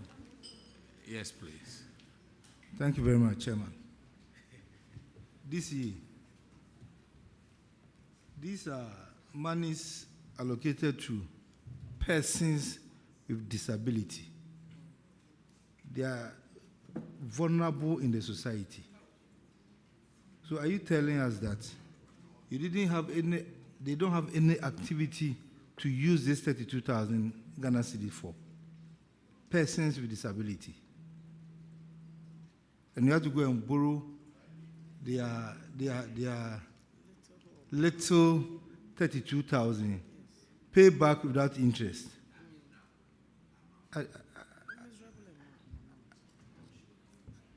I don't understand. Let me chip in. How long have you been in there? Those, apart from the DC, the rest. How long have you been there? I've been there 6 months now.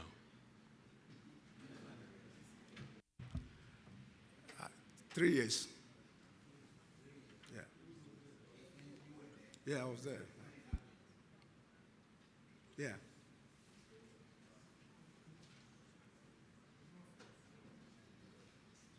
Okay, let's move on. Let's move on this.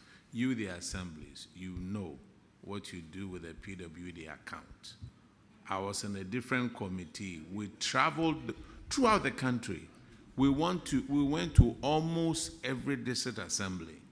And when you go there, the amount of money, and auditors, please help us out. Find out how much they have sitting in this PWD account.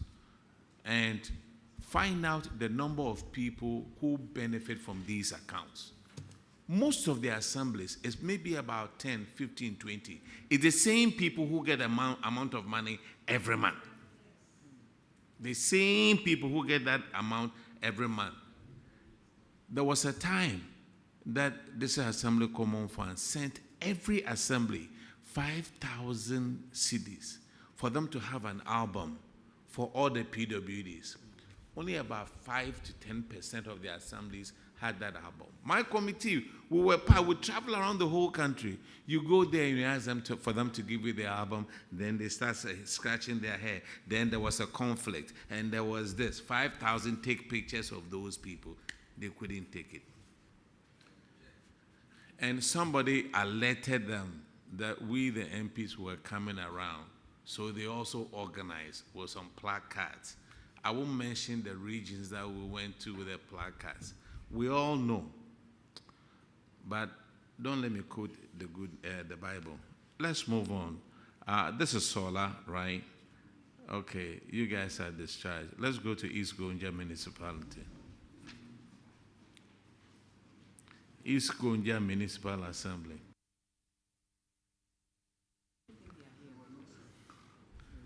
Okay, what about Bali?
That the evidence I shall give before this committee touching the matter in issue shall be the truth, the whole truth, and nothing but the truth. So help me God.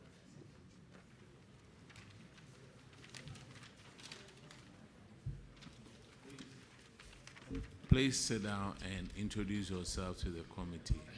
Only one microphone on at a time. My name is Abdullah Mahmoud, the District Chief Executive, Bole.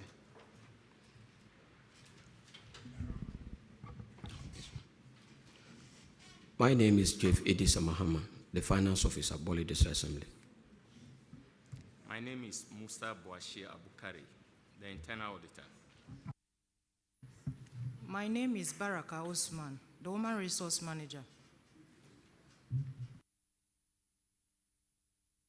All right, Honorable Ernest Enim will handle this issue, please.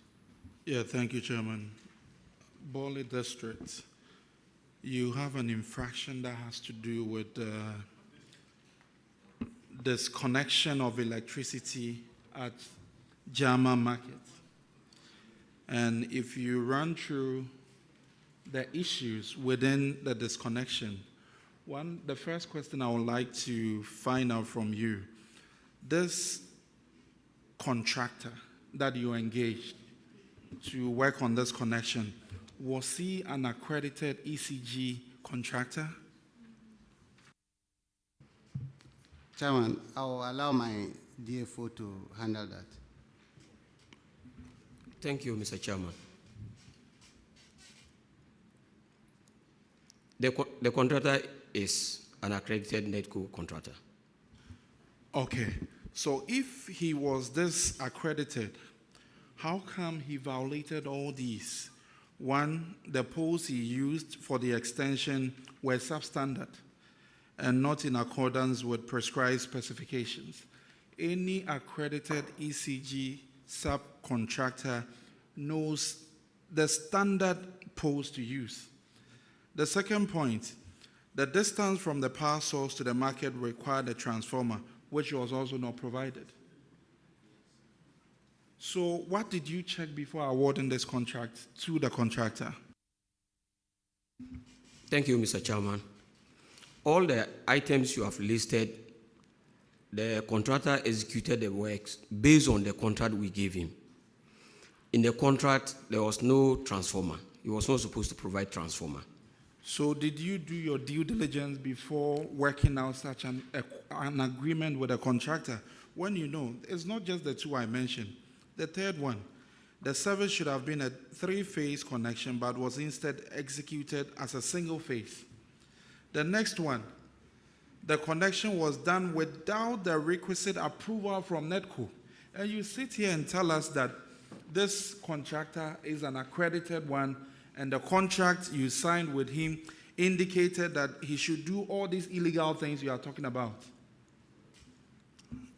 Mr. Chairman, if you look at the nature of the project, it is not an electrification project.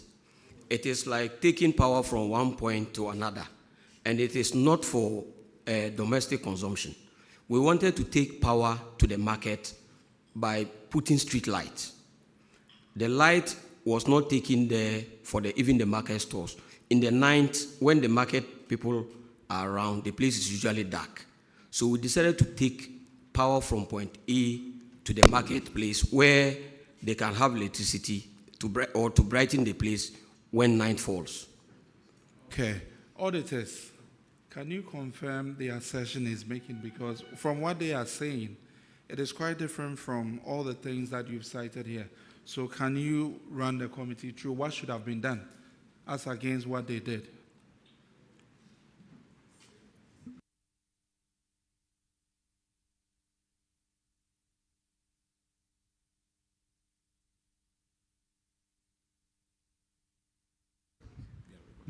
Honorable Chair, what we can say to this matter is that the reconnection has been done now.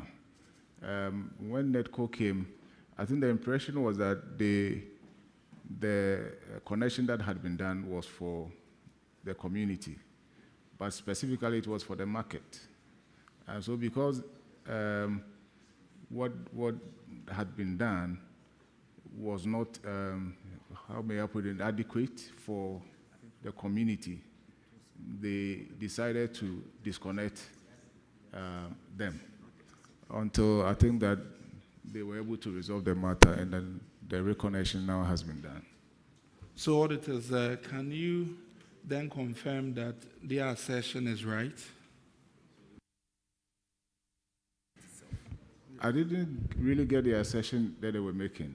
I don't know what kind of assertion they actually are making. From what they indicated, the contractor followed due process and went strictly according to what was supposed to be done. But here, your report indicates that for all these 4 things you indicated, they went in at variance with what was supposed to be done. And they are saying that from their original estimation and due diligence, this was what should have been done. But you have also indicated that, yes, substandard poles, the distance issues, the 3-phase into 1-phase, and also the connection was also done without, what is worrying here is without the approval from NEDCO. So is it that they went ahead to do this project without NEDCO's approval, or they did not need the approval from NEDCO? Yes, so this, what we have actually indicated in the report is a basis for the disconnection by NEDCO. So it's quite different from the agreement they reached out with the contractor. The contractor, what the contractor was supposed to do is what he did. But then there was some misunderstanding on the part of NEDCO. NEDCO thought that it was a connection for the entire community and not the market. And if that is the case, then what has been done is not enough. So then they went ahead to disconnect it. But later on, they were able to resolve that matter. And so you confirm that yes. the assembly did what was required of them? Yes. Okay. Yes. That is the point I wanted to establish. Okay, thank you. So, Chair, I'll move on to the next infraction, which has to do with 417 on earned salaries for the same assembly. Yes, so, Bolly, the auditors cited you once again for unearned salaries.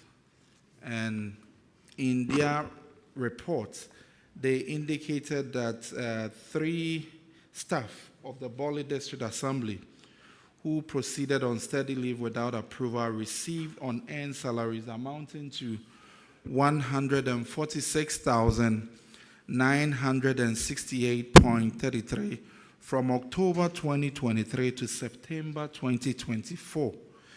Can you confirm if the officers that validated these officers are still at post?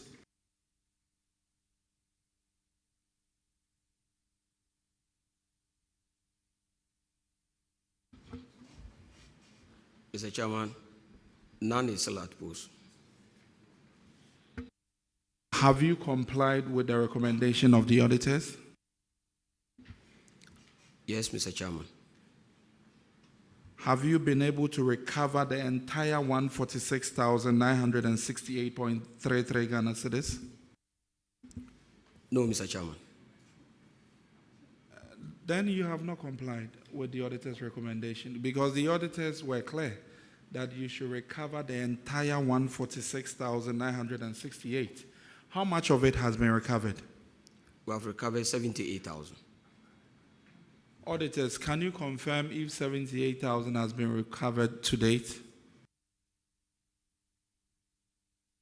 Yes, Honorable Chair, we can confirm that 78,500 has been recovered into the Aegis Recoveries account. MC, what steps have you taken to recover the balance? Okay. Yes, the officers in charge, when I took over, I contacted them, and we drew a roadmap such that every month we agreed that they should be paying at least 13% of the amount paid to them, but so that by the end of this year, the payment will have been completed. Where are these officers now? Where are they? They are outside the country. So how did you contact these officers? Yes, by their phone calls. We have their WhatsApp that we do communicate. I think the last one that made payment was somewhere in March. So we are in touch with them. March 2026 or 2025? 9th March 2026. Do you have a signed payment plan with these people? No, please. We just contacted them orally, and they have agreed to go by that. I think this is not right. Since these officers have been cited and they are expected to pay, there should be a signed agreement, at least between the assembly and themselves, because you have an oral agreement with them. Tomorrow you are not at post. How do we ensure we get these monies? Chairman, the challenge is that as we speak, all of them, I think 2 of them in Canada, 1 in US. So getting them here to have that written agreement is a big challenge to us. Do you have their immediate family members here? Yes, please. And do you have all the guarantors on file? No, please. You see, these people, these three have proceeded on steady leave without approval, received unearned salaries amounting to 146,000. This was from October 2023 to September 2024. Who at the assembly was validating these people to receive their salaries?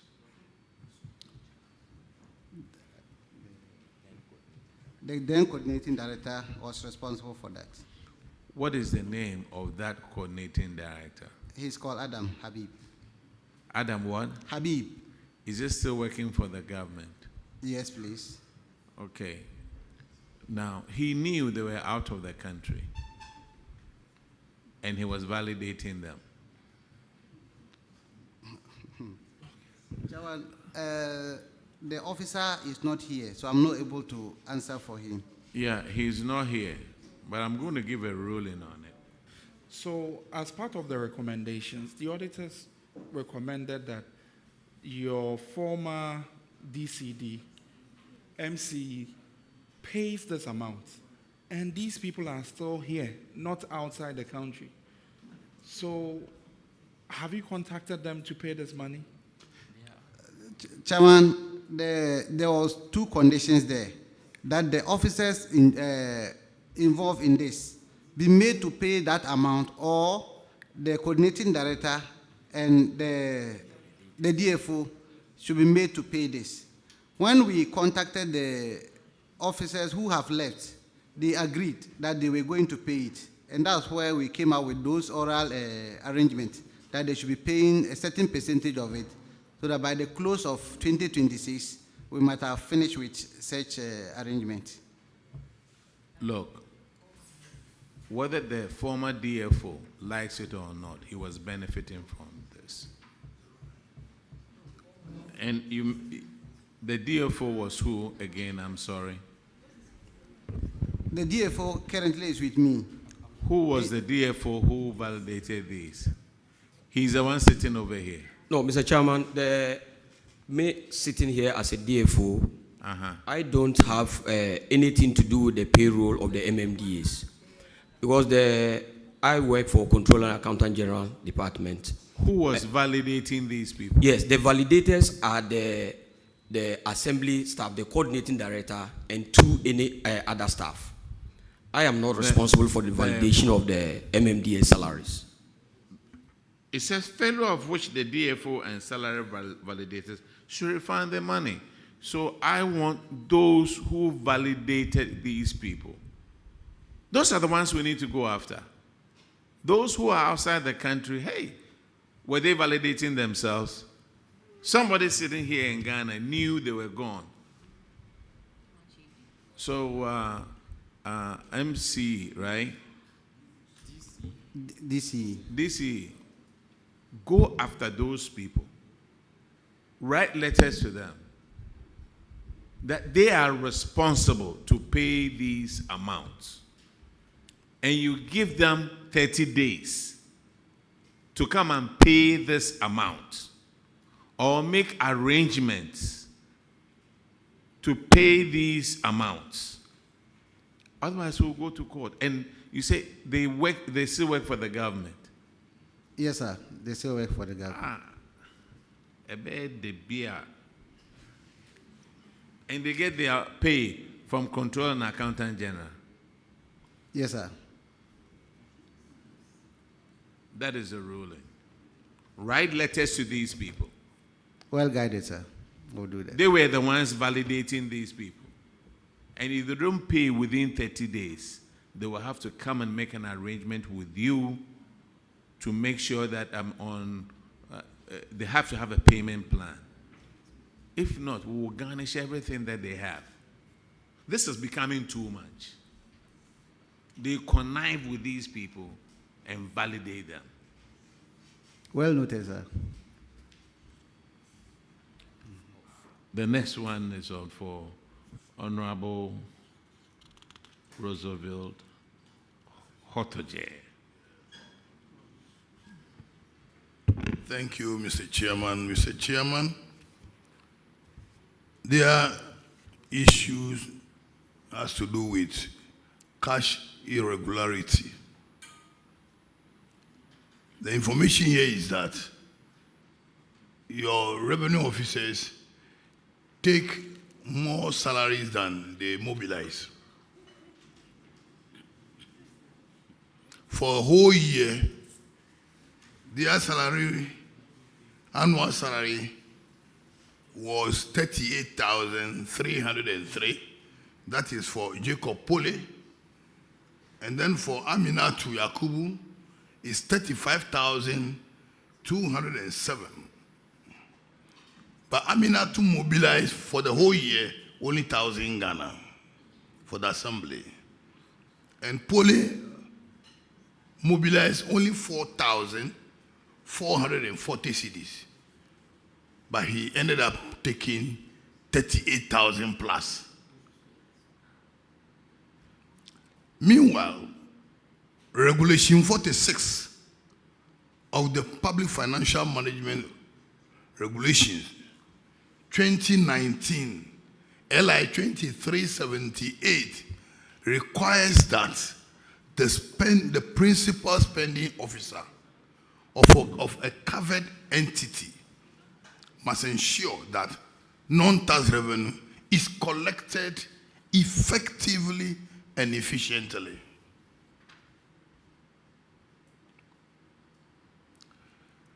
In this vein, why do you think you should not be cited for cash irregularity, or why do you think you should not be dealt with for cheating government?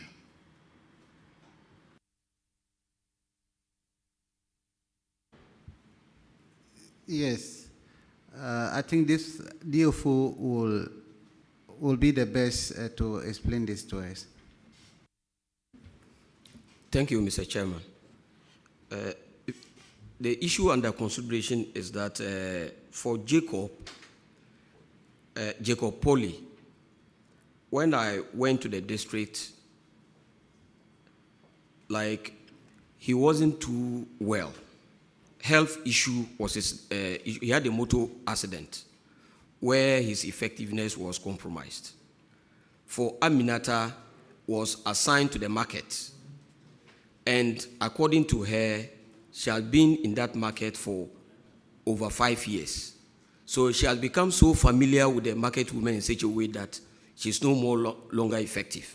So what I did was that I think I took over not quite long this audit report came out. I took over in the middle of 2004. So what I did was that I 2004? 2024, sorry. So what I did was that I did a revenue target for them by reassigning Amina to Mandari. And as we speak, she's doing well. But Jacob, as I speak, is still not well. And we are still trying to see how we can be able to get a replacement for him. Is that the only measures you put in place to ensure that efficiency is injected into your revenue mobilization efforts? No, Mr. Chairman. Which other measures have you put in place? Other measures I put in place is by effective monitoring system. You know, those days before I took over, revenue collectors could take days without even reporting. Even entries into your cash books was also an issue. I brought all of them under a roof. I trained them how to do the recording. And with the recording and effective monitoring, it has also increased. Based on that, I was able to give them the projections, how much each person is supposed to collect for a year. And it is working perfectly well for us. Thank you. So are you telling us that in your district assembly, you have only 2 revenue officers, Aminata and Pole? Honorable Chair, These are the only 2 permanent collectors, but we have 9 commission collectors. You see, I'm not asking you to get rid of these 2 people. They could be reassigned to do something else. I mean, Aminatu Yakubu, she has it very well, or she must be very well connected. She gets paid 35,000 cedis a year. And every week, she collects 20 cedis. What kind of job? I will get that job, collect the rates. 1 week, I bring you 20 cedis. 1 week, I bring you 20 cedis. A whole year, she brings in 1,000. Sir, 1,000. Now she has told you that she's very familiar in the market. To give credit to Honorable ABA Fuzeni, he says when a lion frequents the market very often, they would treat it like a sheep. Master, don't you think there's some money? I'm not accusing anybody of stealing, but don't you think you need to change face over there? Or that one too, somebody in Accra has to write a letter and order you to do that?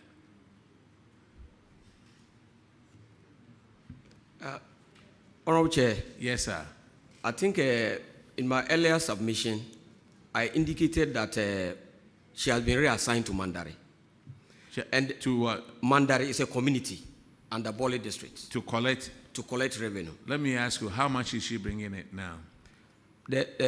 When I was reviewing the first quarter of this year, yes, she has collected a little above 40,000. A little above 40,000, yes. When I reassigned her to Mandari. So she's collecting more than her pay? She's collecting more than her Now, pay. did you need, you see, this is my worry. Did you need an auditor to come and tell you that this is insane and that you need to change? Mr. Chairman, the issue of taking over an office is what is accounting for some of these things. You take over an office and the lapses that you inherited, you try to address them one after the other. But you were there in 2024. I got there in the middle of 2024. You were there for the audit and you saw what was going on. And this audit, I also thank them very well for highlighting some of these things for me, because the audit has actually made my work very easy. Master, if your house is dirty and you need somebody to come from outside to come and tell them, Master, you live in a dump, then maybe you need to change your glasses. Thank you, Mr. Chairman. So I want follow up. These 2 people, are they on contract or they are drawing salary from the? Mr. Chair, I earlier indicated that they are the only 2 revenue collectors we have on our payroll.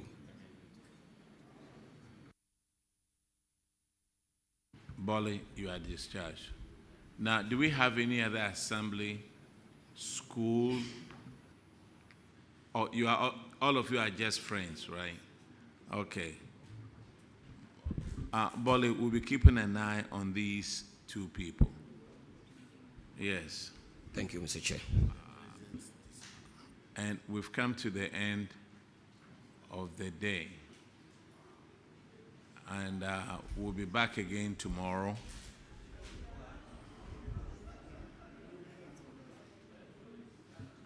Same time tomorrow. And we have more assemblies and some schools to attend to tomorrow.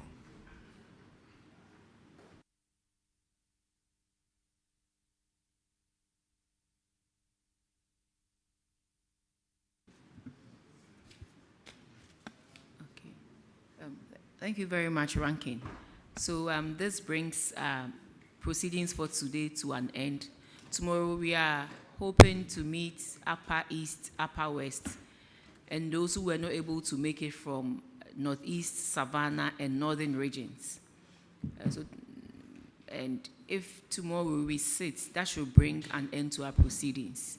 All those who were not able to come as scheduled will have to follow us to Kumasi, and for us to go through their books as well. So on this note, I'd like to bring today's meeting to a close.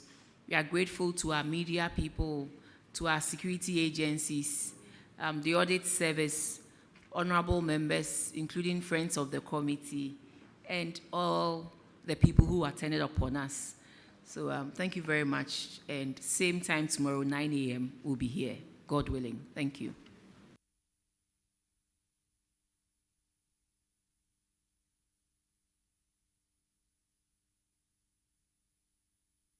We are leaving for the Northern Apparel place at 2 o'clock, so let's rush quickly and have our lunch, and then we can go. Yes, Northern Apparel.